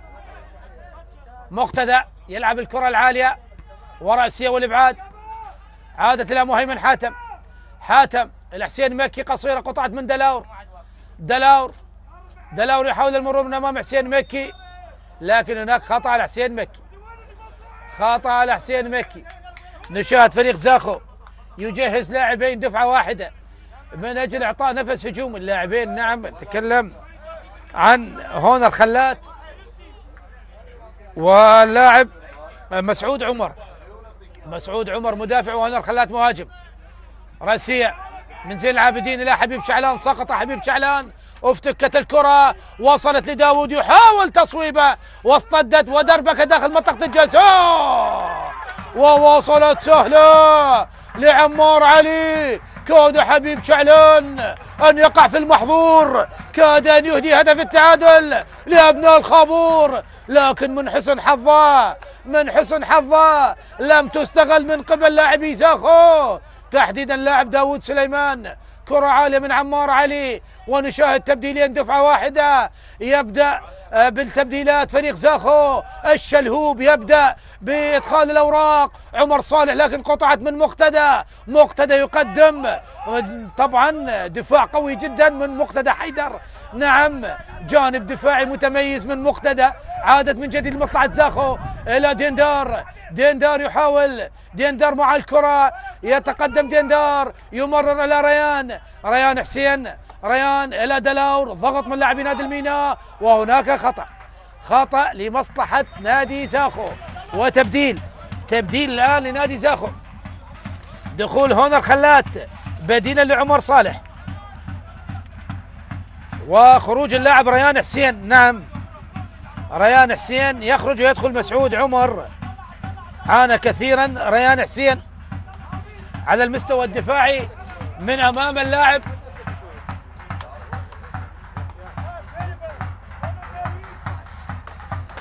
معش دقيقة مرت أحبة المشاهدين من أحداث الشوط الثاني، وخطأ الآن لمصلحة نادي زاخو. تلعب الكرة الخطيرة، والله الله الله الله، بثبات كبير عمار علي حسين. إذا ما استطاع نادي الميناء تحقيق اللقب، لقب تحت 19 عاما، سوف يدخل التاريخ يعني من أوسع الأبواب. يعني حارس مرمى يتحصل على لقبين في أقل من 24 ساعة، لا، هذا يدخل كتاب غينيس. نعم، على مستوى الفئات العمرية، كونه يوم أمس أيضا كان حارس مرمى نادي الميناء تحت 21 عام، واليوم يحرس نادي الميناء تحت 19 عاما. أين أنت من الخط الأول يا عمار علي حسين من أجل تحقيق الألقاب؟ محاولة للميناء لكن قطعت الكرة وعادت لمصلحة نادي زاخو. وهناك خطأ على باقر سبع. الشلهوب بدأ بالتغييرات، أخرج ريان حسين وأدخل مسعود عمر من أجل الحد من خطورة حسين مكي، وأدخل هونر خلات من أجل إعطاء نفس هجومي، من أجل إعطاء طابع هجومي آخر لنادي زاخو، من أجل التعديل قبل طبعا فوات الأوان. أكيد يعني في العشر دقائق الأولى مرت من الشوط الثاني مباشرة بدأ بالتغييرات. زين العابدين بالسرعة من أمام سامون أمين. زين العابدين يحاول الانطلاق، زين العابدين يقف على الكرة، مرر الكرة وقطعت الكرة من منصور شادر، عادت دولفان سامان أمامية إلى داود سليمان، لكن ممتازة. هنو موجود في التغطية وقطع الكرة إلى رمية جانبية، تغطية دفاعية وصلت إلى ديندار لدولفان إلى سامي للخلف لهونر من جديد أحمد دولفان مرر لمسات جميلة وصلت إلى سامان أمين، تمريرة قطعت من مقتدى، عادت لسامان، أي استمادة دفاعية من لاعبي نادي الميناء. هنا المحاولة لكن أيضا أبعدت من عبد الله، وأيضا هنا الآن من هونر من جديد لزاخو، يحاول لحق بالكرة وهونر خلات حاول المرور لكن قطعت وأبعدت من حبيب شعلان إلى الخارج إلى رمية جانبية لمصلحة نادي زاخو. سامان أمين يلعب الرمية الجانبية، لا وجود للخطأ، الحكم قريب يأمر باستمرار اللعب، علي صباح يأمر باستمرار اللعب. دولفان لعب الكرة إلى البديل مسعود هل يجلب السعد لنادي زاخو؟ مر مسعود لكن قطعت. ديندار يلعب هلا دلاور مردان يحاول المرور، يلعب الكرة للخلف إلى ديندار إلى دلاور، 1-2 جميلة، ثنائي متميز. هذا الثنائي متميز. مار دلاور يتحصل على خطأ من أمام البديل عبد الله عمار الذي دخل في الشوط الأول، والآن ينذر عبد الله عمار. أولى البطاقات الصفراء في هذا اللقاء تظهر على نادي الميناء، بطاقة صفراء أولى على عبد الله عمار، اللاعب البديل الوحيد لغاية الآن في مفكرة محمد عبد الحسين الذي يعطي التوجيهات، دائم التواصل مع اللاعبين، دائم التوجيهات للاعبي فريقه من أجل إعطائهم الشحنة المعنوية وأيضا جعلهم في قمة تركيزهم الذهني. خطأ لمصلحة نادي زاخو هل يستغل أخطاء الدقيقة 16 من أحداث الشوط الثاني؟ هل ينجح زاخو بالتعديل عن طريق هذه الكرة؟ يا الله، عمار علي مشروع حارس كبير، عمار علي مشروع عامر عبد الوهاب وصدام سلمان، والقامة الطويلة لحراس الكرة البصرية، أي إبعاد للكرة، كرة كانت ذهب في الزاوية القاتلة لكن إبعاد إلى ركلة ركنية. عمار علي يتصدى ويتألق كثيرا في هذا اللقاء ويستمر بالتعمق في الشوط الأول والآن في الشوط الثاني من أجل كرة الآن ركنية لمصلحة نادي زاخو، يضغط زاخو، يلعب زاخو الركنية على القائم الأول، مرت الكرة وذهبت إلى الخارج، ركلة مرمى لمصلحة نادي الميناء. زاخو حاول أن يضغط في خلال هذه الدقائق لكن الكرة ذهبت وخرجت إلى الخارج. ركلة مرمى الآن لمصلحة نادي الميناء، ويطلب زين العابدين من اللاعبين التقدم للأمام من أجل إبعاد الضغط، من أجل إبعاد الخطر حتى لو كان مؤقت.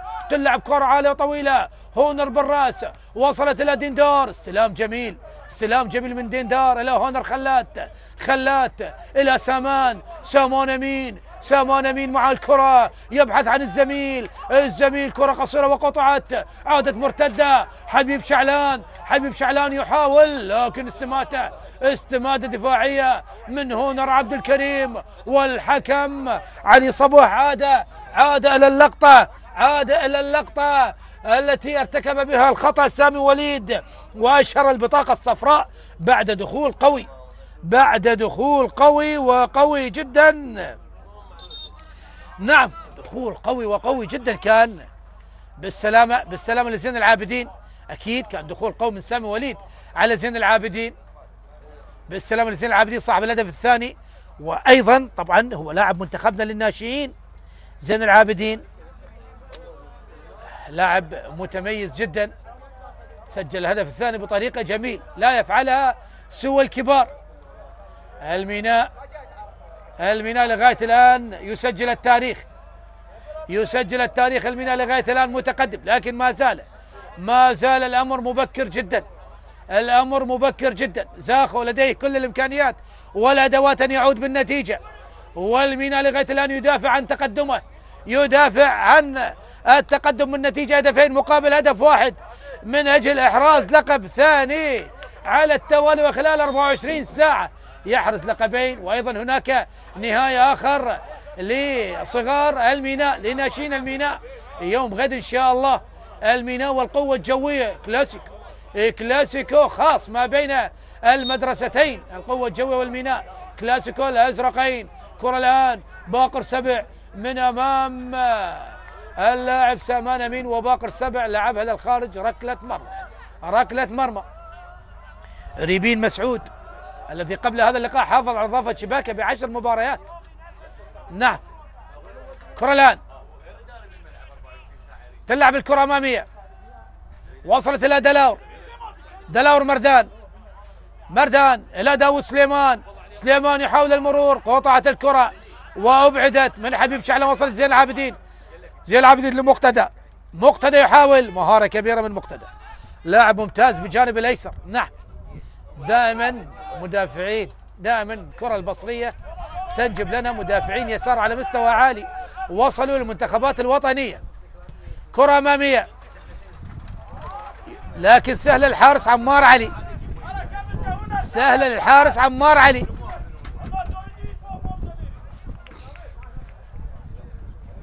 عمار علي يحاول أن يكسب بعض الثواني من أجل تهدئة الأمور. خلاص طبقت قاعدة ال8 ثواني لحارس المرمى.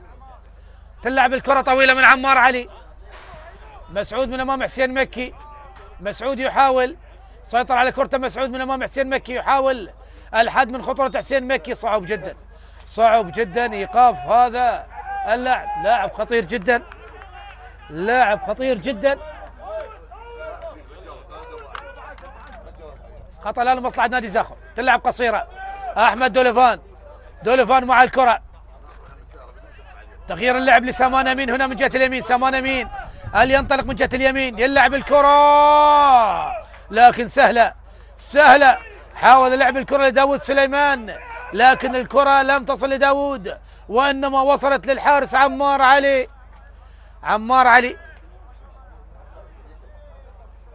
يلعب الكرة عالية وطويلة من عمار، راسية وصلت لدوليفان إلى هونر مع الكرة إلى سامان أمين، تمريرة لخلات، ولكن هناك خطأ على مقتدى حيدر. خطأ الآن لمصلحة نادي زاخو. هونر عبد الكريم، الأداء نوعا ما قل، انخفض الأداء، انخفض الرتم، انخفض المستوى، انخفض الجانب البدني. أكيد يعني أجواء حارة، وبالتالي يؤثر على الأجواء البدنية. نتكلم يعني مر نصف الشوط الثاني. هنا الكرة والإبعاد للخارج إلى ركنية لمصلحة نادي زاخو. هل ينجح باستثمار واستغلال الكرات الثابتة التي يتحصل عليها سواء أخطاء أو ركلات ركنية؟ خطأ الآن، دلاور مردان على لعب الخطأ، يلعبها عالية داخل منطقة الجزاء، وعمار علي الإبعاد. عمار علي والابعاد، ومقتدى حيدر ايضا يتسبب بخطأ. مقتدى حيدر خطأ اخر لمصلحة نادي زاخو.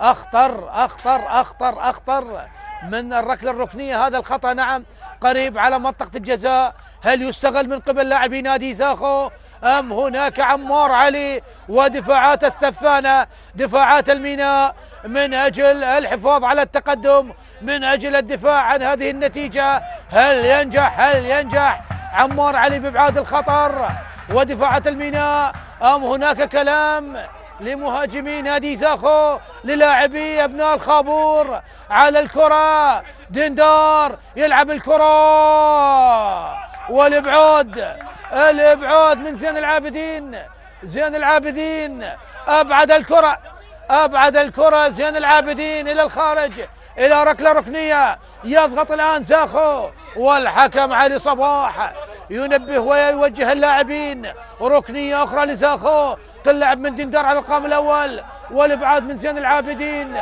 تغطية موجودة من لاعبي نادي زاخو.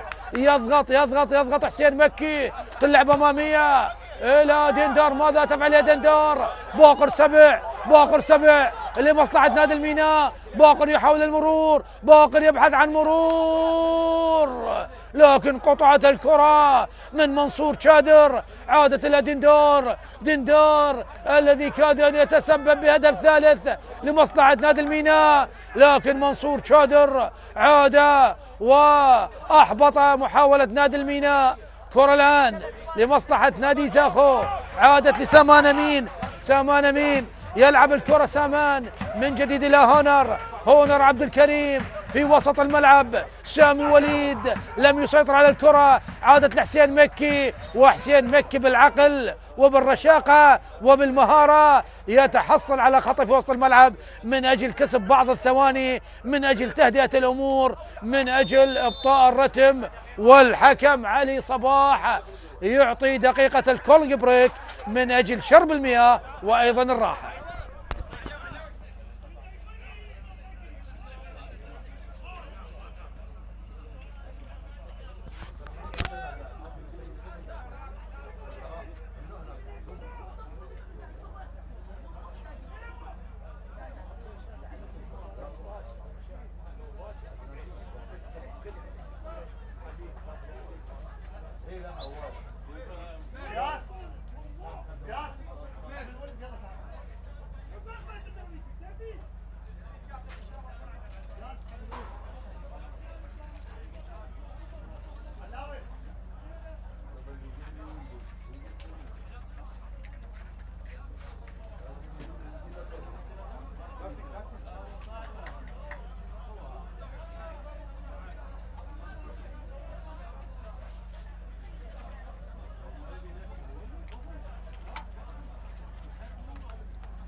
السنة في اللقاء مجددا أحبتي مشاهدي قنوات شبكة الإعلام العراقي. المباراة النهائية لدوري تحت 19 عاما، الميناء يتقدم على زاخو بهدفين مقابل هدف واحد. وصلنا للدقيقة 27 من أحداث الشوط الثاني. هل يبقى الميناء متقدم أم هناك كلام آخر لأبناء الخابور من أمام أبناء السفانة؟ مسعود ريبين، مسعود يلعب الكرة إلى البديل، مسعود عمر، مسعود إلى دلاور مردان، دلاور يحاول المرور، دلاور مهارة كبيرة من دلاور، يغير اللعب تمام باتجاه خلات، لكن مقتدى حيدر صعب جدا أن تجتاز هذا المدافع. تلعب سامان امين يلعب رمية جانبية، يحاول داود سليمان، داود مع الكرة، يحتفظ بالكرة جميلة 1-2 داود وخلات، لكن قطعت الكرة، عادت مجددا سامان امين ممتازة من حسين مكي، حسين مكي العداء، حسين مكي المهاري، لكن دفاعات ممتازة من سامي وليد، دفاع ممتاز وقاطع الكرة إلى الخارج إلى رمية جانبية، رمية جانبية لمصلحة نادي الميناء. مقتدى على لعب الرمية الجانبية، مقتدى حيدر يلعب الرمية الجانبية، هنا الرأسية والمحاولة، يحاول باقر وهناك خطأ على باقر، خطأ على باقر سبع.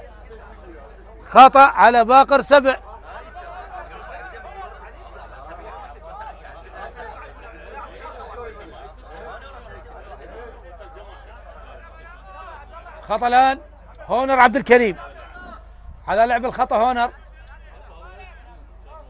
يلعب الكرة العالية وطويلة، هونر باتجاه خلات، مقتدى السلام جميل، لعب الكرة أمامية سامان أمين من أمام حسين مكي، قطعت محمد كامل لحسين مكي، حسين مكي لا مقتدى أمامية، قطعت عادت لمصلحة نادي زاخو، يحاول لا وجود الخطأ، محمد كامل تغيير اللعب باتجاه زين العابدين الذي ذهب وانتقل إلى جهة اليمين، ديندار استلام وتسليم جميل جدا من ديندار، ومسعود عمر يحاول المرور وخطأ لمصلحة مسعود عمر، هناك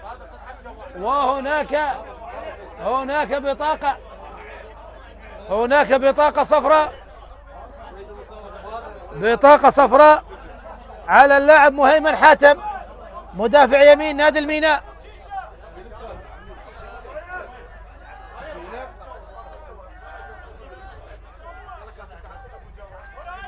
خطأ لمصلحة نادي زاخو، كثير من الكرات الثابتة تحصل عليها فريق زاخو، تلعب الكرة من ديندار داخل منطقة الجزاء، هنا الراسية وسهلة بأحضان الحارس عمار علي، بالسلامة لداود سليمان وأيضا حبيب شعلان بعد الكرة المشتركة ما بين الثنائي، بالسلامة. هل يستدعي الكادر الطبي خاصة الإصابات على مستوى الرأس؟ تبديل الآن لنادي زاخو، يونس أحمد لاعب خط الوسط المهاجم، وسط بمواصفات هجومية، يونس أحمد يتحضر للتغيير، بديلا لمن؟ هل بديلا لدلاور أم بديلا لسامي وليد؟ لا نعرف. تلعب الكرة العالية،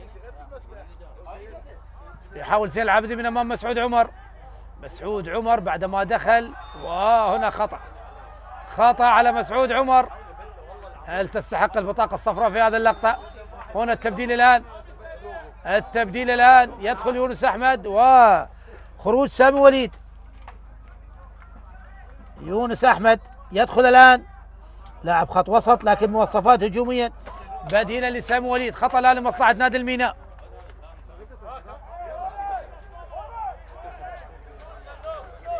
أقل من ربع ساعة على نهاية أحداث هذا اللقاء، وما زال تقدم للأزرق المينائي لأبناء السفانة على حساب أبناء الخابور. خطأ الآن لمصلحة نادي الميناء، هل تستغل الأخطاء؟ هل تستغل هكذا كرات ثابتة قليلة جدا لمصلحة نادي الميناء؟ لعبه واقعية كبيرة محمد عبد الحسين في لقاء اليوم، تلعب الكرة داخل منطقة، هنا الرأسية والإبعاد من هنا الهجوم المرتد من يونس أحمد، لكن تغطية من محمد كامل، يضغط يونس أحمد على محمد كامل يلعبها لمهيمن حاتم أمامية، وصلت إلى باقر سبع السلام جميل، باقر يلعب الكرة لمن يا باقر إلى الخارج إلى رمية جانبية لمصلحة نادي زاخو، رمية جانبية تلعب سريعا، زاخو الذي يسابق الوقت من أجل التعديل، من أجل الذهاب إلى ركلات الجزاء الترجيحية، إذا انتهت بالتعادل أمام الميناء يبقى يقاتل ويدافع عن هذا التقدم. خطأ في وسط الملعب لمصلحة نادي الميناء، لمصلحة نادي زاخو، لعب سريعا دلاور إلى مسعود عمر مع الكرة لمصلحة نادي زاخو، دلاور مردان يلعب الكرة العالية داخل مطزة، استلام جميل، هيا الكرة لداود، داوود سليمان أضاع كرة التعديل، أضاع هدف التعادل بعد تحضير الكرة بصورة جميلة من هونر خلات، لكن داوود سليمان لم يحسن التعامل، لم يعرف كيف يصوب هذه الكرة، والكرة ذهبت عالية إلى الخارج إلى ركلة مرمى، ركلة مرمى لمصلحة نادي الميناء. تلعب من مقتدى حيدر، عالية من مقتدى وطويلة، يحاول الآن رأسية من هونر وباقر، باقر خطف الكرة، انطلق باقر، يا الله استمادة دفاعية من منصور شادر وابعاد الكرة إلى الخارج لمصلحة نادي الميناء. ابعاد الكرة بالسلامة لهونر عبد الكريم بعد الكرة المشتركة مع باقر سبع، مهاجم شرس باقر سبع، نعم، ومهاجم مشاكس، دائما ما يشاكس المدافعين وخاصة قلبي الدفاع. ركنية الآن لمصلحة نادي الميناء، ذهب زين العابدين لعب الركلة الركنية، والحكم علي صباح يطلب من زين العابدين اللي يلعبها سريعا. زين العابدين على لعب الركلة الركنية، زين العابدين يلعب الركلة الركنية ومسك الكرة بصورة جميلة من مسعود، من ريبين مسعود، وخطأ لمصلحة نادي زاخو.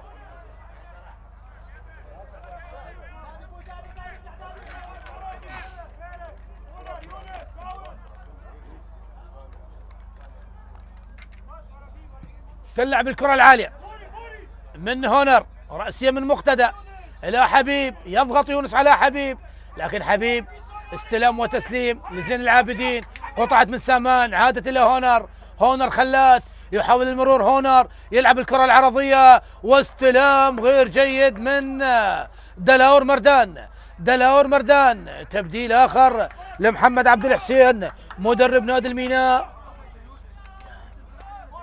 مؤمل مالك مدافع، يدخل المدافع مؤمل مالك بديلا لمن مؤمل.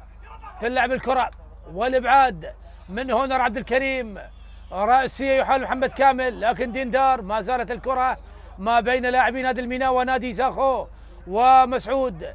يلعب الكرة محمد كامل، ديندار، عادت لداخو دولفان يلعبها لسامان، سامان امين يلعب الكرة لهونر من اللمسة الأولى، صعب المرور من أمام هذا المقتدى، صعب جدا المرور من أمام مقتدى حيدر هذا اللاعب. دخول مؤمل مالك بديلا لباقر سبع، مؤمل مالك المدافع يدخل بديلا من باقر سبع، نعم، لكن هل مهاجم مذكور في الاستمارة ومدافع، لكن على ما يبدو يلعب كمهاجم. مؤمل مالك بديل لباقر سبع.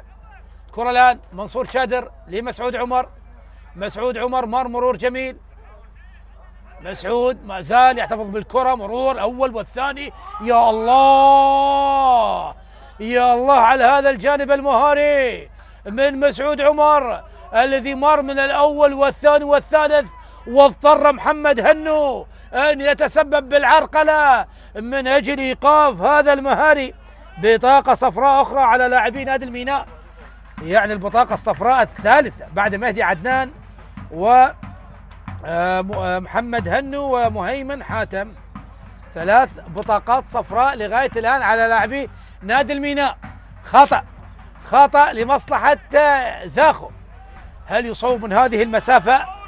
هل يسدد من هذه المسافة؟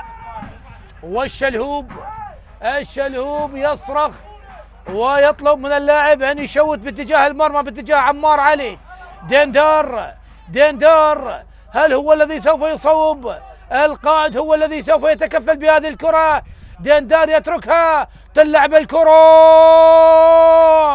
يا الله على عمار علي، نجم المباراة لغاية الآن بدون منازع، أبعد العديد من الكرات الخطيرة لنادي زاخو. يحاول حسين مكي لعب الكرة، عادت إلى ديندار يبحث عن خطأ ديندار، نعم يبحث عن خطأ ديندار بالسلامة. وهناك أيضا بطاقة صفراء، هل هناك بطاقة صفراء على محمد كامل البطاقات الصفراء بدأت تظهر يمينا وشمالا على لاعبي نادي الميناء. يعني كثرة البطاقات الصفراء هذه هل تأتي بالبطاقة الحمراء؟ أخطاء. يضغط الآن نادي زاخو، يحاول أن يعدل النتيجة. هل يستطيع تعديل النتيجة نادي زاخو؟ كرة الآن دخلنا الدقائق الأخيرة. أقل من 8 دقائق على نهاية هذا اللقاء، على نهاية 90 دقيقة. هل ينجح زاخو بالعودة؟ تلعب الكرة العالية والابعاد من زين العابدين، وهنا المحاولة من داوود سليمان، لكن قطعت من مؤمل والبحث عن الهجوم المرتد، قطعت من دلار، وخطأ آخر لمصلحة نادي زاخو. الأخطاء تتعدد وزاخو ما زال يحاول، لم يستسلم ولم يرمي المنديل من أجل التعديل. زاخو هل ينجح أن يعدل أمام الميناء؟ والميناء الذي يحاول أن يبقي هذه النتيجة، أن يحافظ عليها، لكن زاخو يضغط. تلعب الكرة العالية ورأسية مرت بجوار القائم الأيسر للحارس عمار علي. وهنا لا نشاهد تبديلين، دفعة واحدة لنادي الميناء. محمد حسين يبدأ بالتبديلات، مصطفى علي وأيضا علي عبد الله، مصطفى علي وعلي عبد الله. يبدأ محمد عبد الحسين مدرب نادي الميناء يبدأ بالتغييرات من أجل الحفاظ على النتيجة. هنا المحاولة الرأسية من مؤمل، طالت على مؤمل، وصلت على منصور. نعم إنها طالت على مؤمل، لكن اقتربت من الميناء، اقترب هذا اللقب الذي أحرزه الميناء في الموسم قبل الماضي. وهنا خطأ على مقتدى حيدر، وأيضا بطاقة صفراء أخرى على مقتدى حيدر. تعددت البطاقة الصفراء الخامسة على فريق الميناء. تبديلين، دفعة واحدة، خروج اللاعب زين العابدين جاسم، ودخول اللاعب مصطفى علي. يدخل الآن الأسمراني مصطفى علي، وخروج اللاعب محمد كامل، ودخول اللاعب علي عبد الله.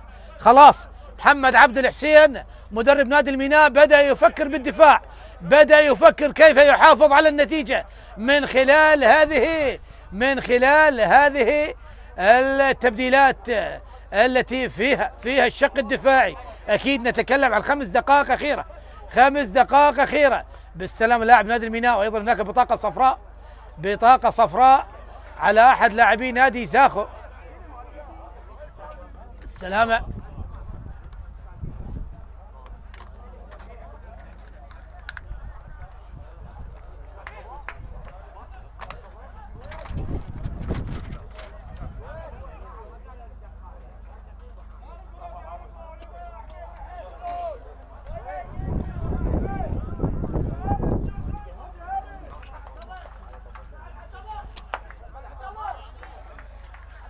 خطأ آخر. نعم أجريت التبديلات، تبديلين، دفعة واحدة. دخول اللاعب علي عبد الله بديلا لمحمد كامل، ودخول مصطفى علي بديلا لزين العابدين. تبديلات لمصلحة نادي الميناء.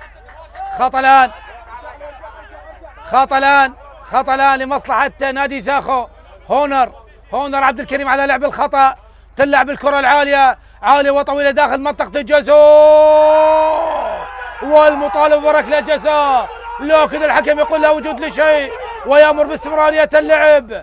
عادت مجددا، قطعت الكرة، يبحث عن تمريرة. مصطفى علي البديل.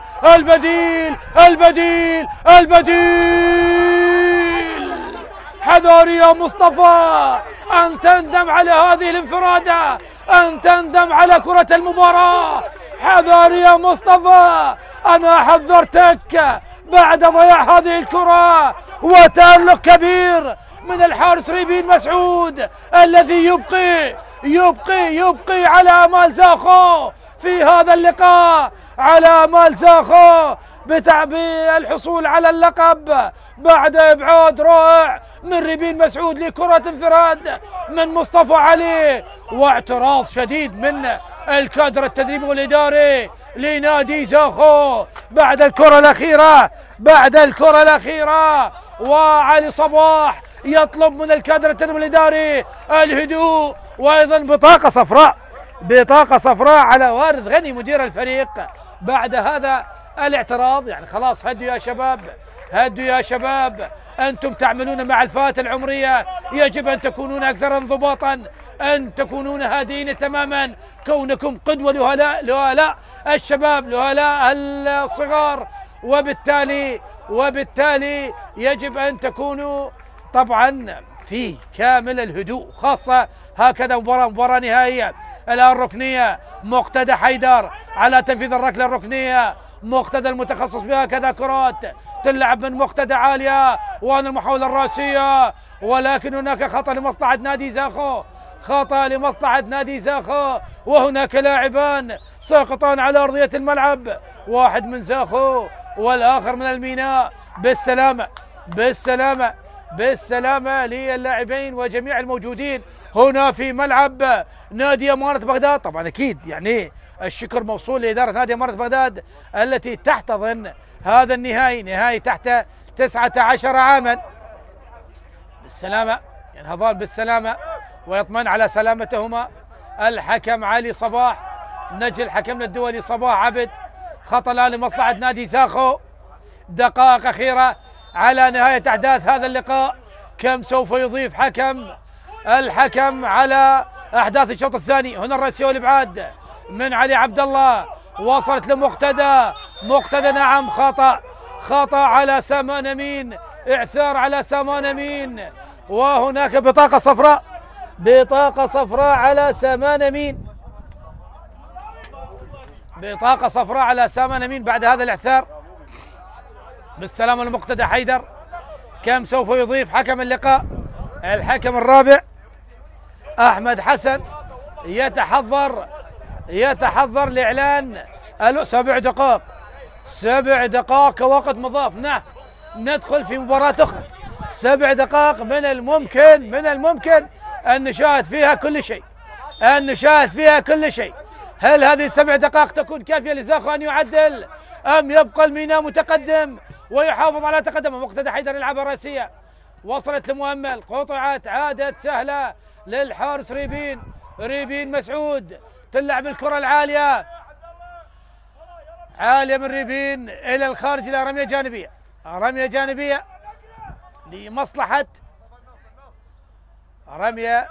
لمصلحة نادي الميناء. دخلنا الدقيقة الأولى من الوقت المضاف، رمية جانبية لعبت، وصلت لمؤمل مع الكرة، يحاول فريق زاخو وابعاد الكرة من مهيمن حاتم. رمية جانبية لمصلحة نادي زاخو، يحاول زاخو أن يعدل النتيجة، تلعب الرمية، داوود سليمان يسيطر على الكرة بصورة جميلة، يضغط حبيب شعلان، مرة لدولوفان، أحمد دولوفان مررها باتجاه هونر خلات، وأقرب لعمار علي عبد الحسين الذي نجح بمسك الكرة قبل أن تصل لهونر خلات.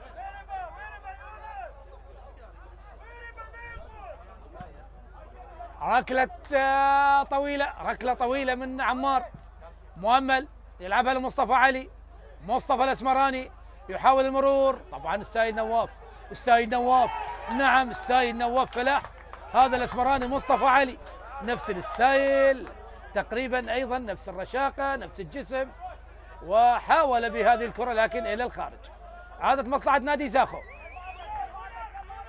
هونر يلعب الكرة الطويلة باتجاه هونر خلات على عبد الله بالراس، داوود سليمان إلى هونر خلات، هونر مع الكرة، تمريرة قصيرة قطعت من عمار عبد الله مع الكرة، عمار تمريرة أمامية باتجاه مؤمل، أقرب إلى ريبين مسعود سريعا. زاخو يحاول أن يعدل النتيجة لكن قطعت. حسين مكي حسين مكي عدى، حسين مكي يحاول داخل منطقة الجزاء، محاولة من حسين مكي لكن قطعت الكرة، عادت لمصلحة نادي زاخو، وصلت إلى ديندار. ديندار مع الكرة يحاول الآن فريق زاخو إلى سامان أمين. سامان أمين مرر له هونر، هونر خلات يحاول المرور، مرر له سامان إلى البديل يونس. يونس من جديد إلى اللاعب سامان أمين. سامان إلى ديندار. ديندار يحاول المرور لكن قطعت، عادت من جديد لمصلحة نادي زاخو. لعب الكرة مرت وعدت على اللاعب رقم 7 دولار مردان وإلى الخارج. رمية جانبية لمصلحة نادي الميناء. دقة طبعا يعني نلعب في الوقت المضاف هل ينتهي؟ والميناء على موعد مع التاريخ، على موعد مع اللقب. هناك تبديل أخير لنادي زاخو. اللاعب سعد الله ماهر الذي يدخل الآن، ورمية جانبية لمصلحة نادي الميناء. مهيمن حاتم على لعب الخطأ. دخلنا الدقيقة الرابعة من الوقت المضاف، متبقي ما يقارب 3 دقائق على نهاية ال7 دقائق التي أضافها الحكم علي صباح. حبيب شعلان يحاول من جديد، حبيب شعلان قطع الكرة، وصلت إلى ريبين مسعود، يلعب الكرة العالية وطويلة من ريبين. يحاول الآن هنو وراسيه والإبعاد. ديندار يحاول السيطرة على الكرة، لعبها لمسعود عمر لمصلحة نادي زاخو. من جديد إلى ديندار يلعب الكرة العالية داخل منطقة الجزاء، والإبعاد من هنو. حبيب شعلان وتشتيت الكرة من جديد، وصلت إلى هونر خلات يحاول المرور لكن تشتيت الكرة من علي عبد الله. تغييرين دفعة واحدة لمصلحة نادي زاخو، دخول اللاعب ريزان شعبان وسعد الله ماهر. ريزان شعبان واللاعب سعد الله ماهر. تغييرات في الوقت المضاف. رمية جانبية أخرى لمصلحة نادي زاخو، أقل من دقيقتين على نهاية ال7 دقائق. هل ينجح الميناء بالحفاظ على النتيجة، بالحفاظ على اللقب الذي فقده في الموسم الماضي وتحصل على المركز الثالث ويعود ويحقق لقب تحت 19 عاما؟ الميناء مع موعد مع التاريخ أم زاخو؟ نعم، خطأ واضح على مؤمل مالك، خطأ لمصلحة نادي زاخو. الميناء بشبانه وصغاره أفضل من الكبار، الصغار يحققون ما عجز عنه الكبار. لماذا لا يتم الاعتماد على هؤلاء الشبان في صفوفه في الفريق الأول؟ والآن خطأ لزاخو، خطأ من أجل العودة، خطأ من أجل التعديل، خطأ من أجل الذهاب إلى ركلات الجزاء الترجيحية. هناك عمار علي يتألق ودفاعات قوية. ديندار يلعب الكرة العالية وخرج لعمار علي، وما زالت دربكة وتصويبه. يا الله، عمار علي حتى الرمق الأخير، حتى آخر نفس يذود عن مرماه بكل بسالة. هذا الحارس الذي سوف يدخل التاريخ، حقق اللقب تحت 21 عاما في يوم أمس، واليوم قريب جدا من تحقيق اللقب تحت 19 عاما. عمار علي عمل الشيء الكبير والكثير، وكان علامة فارقة في مباراة اليوم، في مباراة الميناء وزاخو الذي تألق وتعملق في العديد من الكرات أمام مهاجمي نادي زاخو. رمية جانبية الدقيقة الأخيرة من الوقت المضاف، لعبة الكرة قطعت، عادت لمصلحة نادي زاخو. يحاول زاخو تغيير اللعب باتجاه ديندار الكابتن، وهناك خطأ لمصلحة ديندار، خطأ لمصلحة نادي زاخو. ثواني أخيرة على النهاية، الكل على أعصابه. زاخو لم يستسلم، لم يرمي المنديل، لم يرفع الراية البيضاء، ما زال في الملعب، ما زال يقاتل حتى آخر ثانية، حتى آخر نفس بأجساد هؤلاء اللاعبين الذين تعبوا وقدموا مجهود بدني عالي وعالي جدا. وهنا صافرة النهاية، والميناء بطل الدوري العراقي تحت 19 عاما. أبناء السفانة يعومون في العلالي، يعومون بالألقاب، يحققون الألقاب. ما عجز عنه الكبار يحققوه الصغار. يوم غد الرديف، واليوم الشباب، ولما لا، ولما لا يوم غد الناشئين. أي مدرسة بصرية متخصصة بالألقاب، متخصصة بالإنجازات، متخصصة بحصد الكؤوس. الميناء ثاني كأس للفئات العمرية تذهب به إلى البصرة، ويريدون يوم غد أن تكون الثالثة ثابتة. مبارك للميناء وأبناء الميناء، مبارك لكرة القدم البصرية، وهارد لك لزاخو وأبناء الخابور. قدموا مباراة كبيرة لكنهم اصطدموا بحارس كبير، عمار علي، الذي تألق وتألق وتألق وتعملق كثيرا برد وصد الكرات العديدة أمام مهاجمي نادي زاخو. بصراحة قدموا مباراة كبيرة، لكن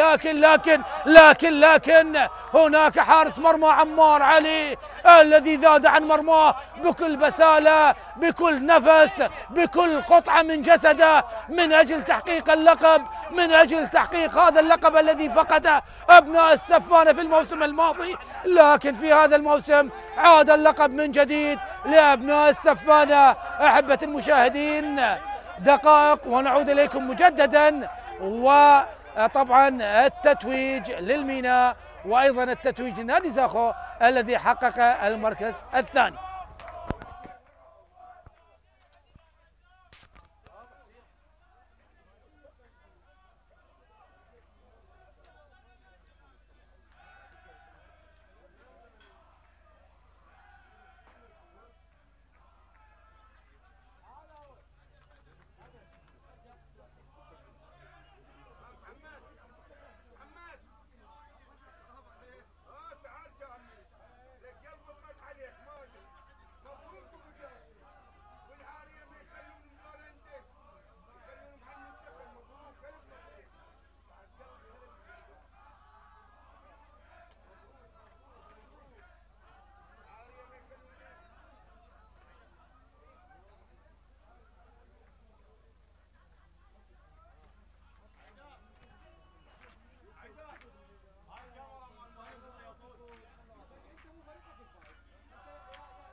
عيني هسه غير يخلصون.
واحد نقاسه واثنين نقاسه. واحد وصف ولا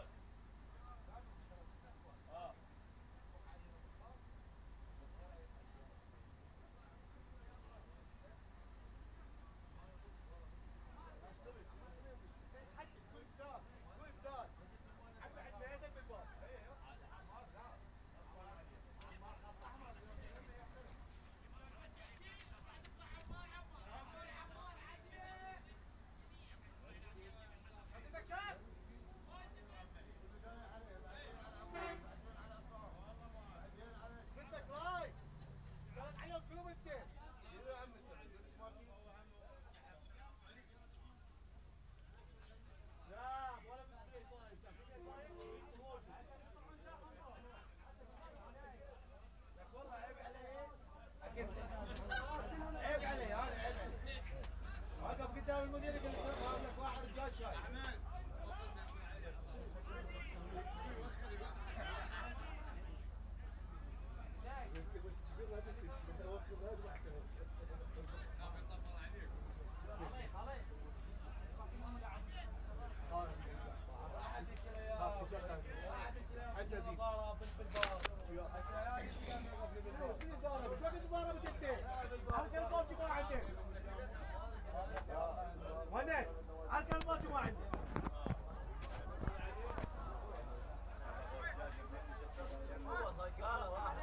أعزائي مشاهدي قنوات شبكة الإعلام العراقي، نعود إليكم مجددا وتتويج الفرق الفائزة.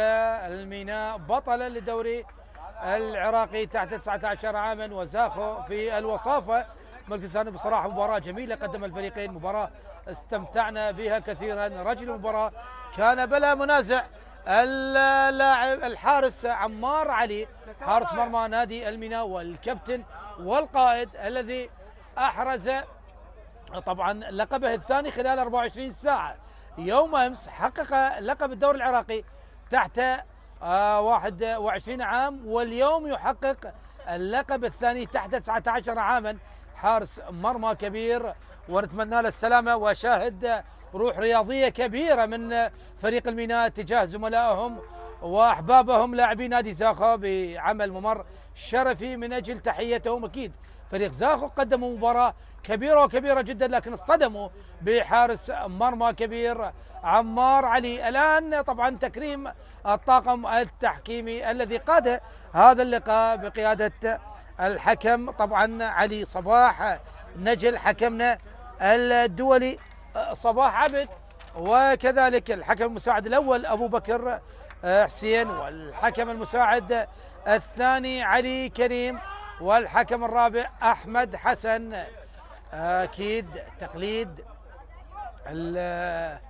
الحكام وتكريمهم بصراحة، يعني مباراة إدارة متميزة من قبل الطاقم التحكيمي لهذا اللقاء، بالرغم من اندفاع بدني كبير. أكيد مباريات الفئات العمرية دائما ما تكون مصاحبة بالاندفاع البدني، لكن الحكام كانوا على الموعد وأداروا المباراة بصورة ممتازة وجميلة جدا. وأكيد يعني احتفاظ بالكرة المباراة النهائية محمد الناصر عضو الاتحاد العراقي لكرة القدم، الذي طبعا يكرم اللاعبين، وأيضا جانب من الشخصيات الحاضرة في التكريم، تكريم الحكام، تكريم الفرق. طبعا أكيد نشكر الأخوة الإعلاميين الذين واكبوا الدوري العراقي تحت 19 عاما، ونتكلم عن المصور طبعا كرار وجروب الحدث الرياضي الذي كان على الموعد وينقل المعلومات أولا بأول عن دوري الفئات العمرية وخاصة دوري تحت 19 عاما، وأيضا الإعلام الرائع علاوي الشاعر الذي دائما ما يرفدنا بالمعلومات الجميلة والقيمة. الشكر لهم ونتمنى لهم الموفقية ومواصلة النجاح. هنا الآن تكريم لاعبي نادي زاخو الحاصلين على المركز الثاني، قدموا مباريات كبيرة، قدموا دوري كبير وكبير جدا، لكن هذه هي المباريات النهائية تكسب ولا تلعب. وحاول فريق زاخو يعني أن يعدل النتيجة، لكن اصطدم بدفاعات قوية من نادي الميناء، وكذلك حارس مرمى قوي جدا مثل الحارس عمار علي. بالتوفيق للاعبي نادي زاخو في قادم المباريات. يعني شاهدنا بعض اللاعبين المتميزين، اللاعبين الجيدين، اللاعبين الذين طبعا يعني صنعوا الفارق في المباريات السابقة، لكن هم يلعبون أمام منافس قوي وقوي جدا هو نادي الميناء الذي لديه خبرة هكذا مباريات نهاية، وخاصة هؤلاء اللاعبين الذين سبقوا أن لعبوا في بطولات الفئات العمرية السابقة. ولكن يعني خلاص هذه هي كرة القدم، فوز وخسارة. الآن شاهد تتويج الفريق الفائز بالمركز الثاني وهو فريق زاخو، إعطاء الكأس فريق الفائز الثاني للكابتن، كابتن الفريق دندار، محمد دندار، اللاعب المتميز بصراحة. يعني لاعب واضح تماما يمتلك مهارة ويمتلك إمكانيات جيدة من الممكن الاستفادة منها سواء في فريق زاخو وأيضا منتخباتنا الوطنية على مستوى الفئات العمرية. وهو يستلم طبعا درع أو كأس الفريق الفائز المركز الثاني. نعم هو خسر مباراة نهائية، لكن فاز في المركز الثاني بجائزة المركز الثاني.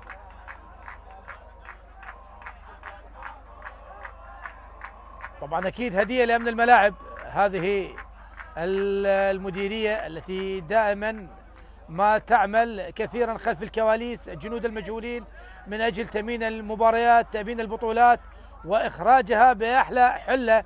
أكيد كل الشكر والتقدير لرجالات أمن الملاعب على ما يقدموه من مجهودات كبيرة.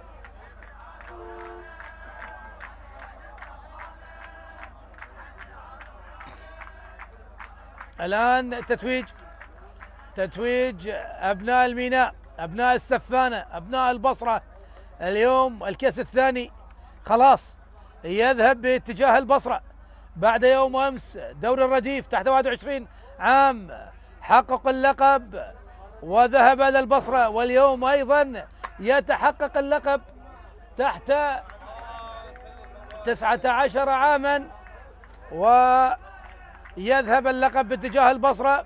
ولما لا نشاهد لقب ثالث على التوالي، ولما لا نشاهد لقب ثالث على التوالي.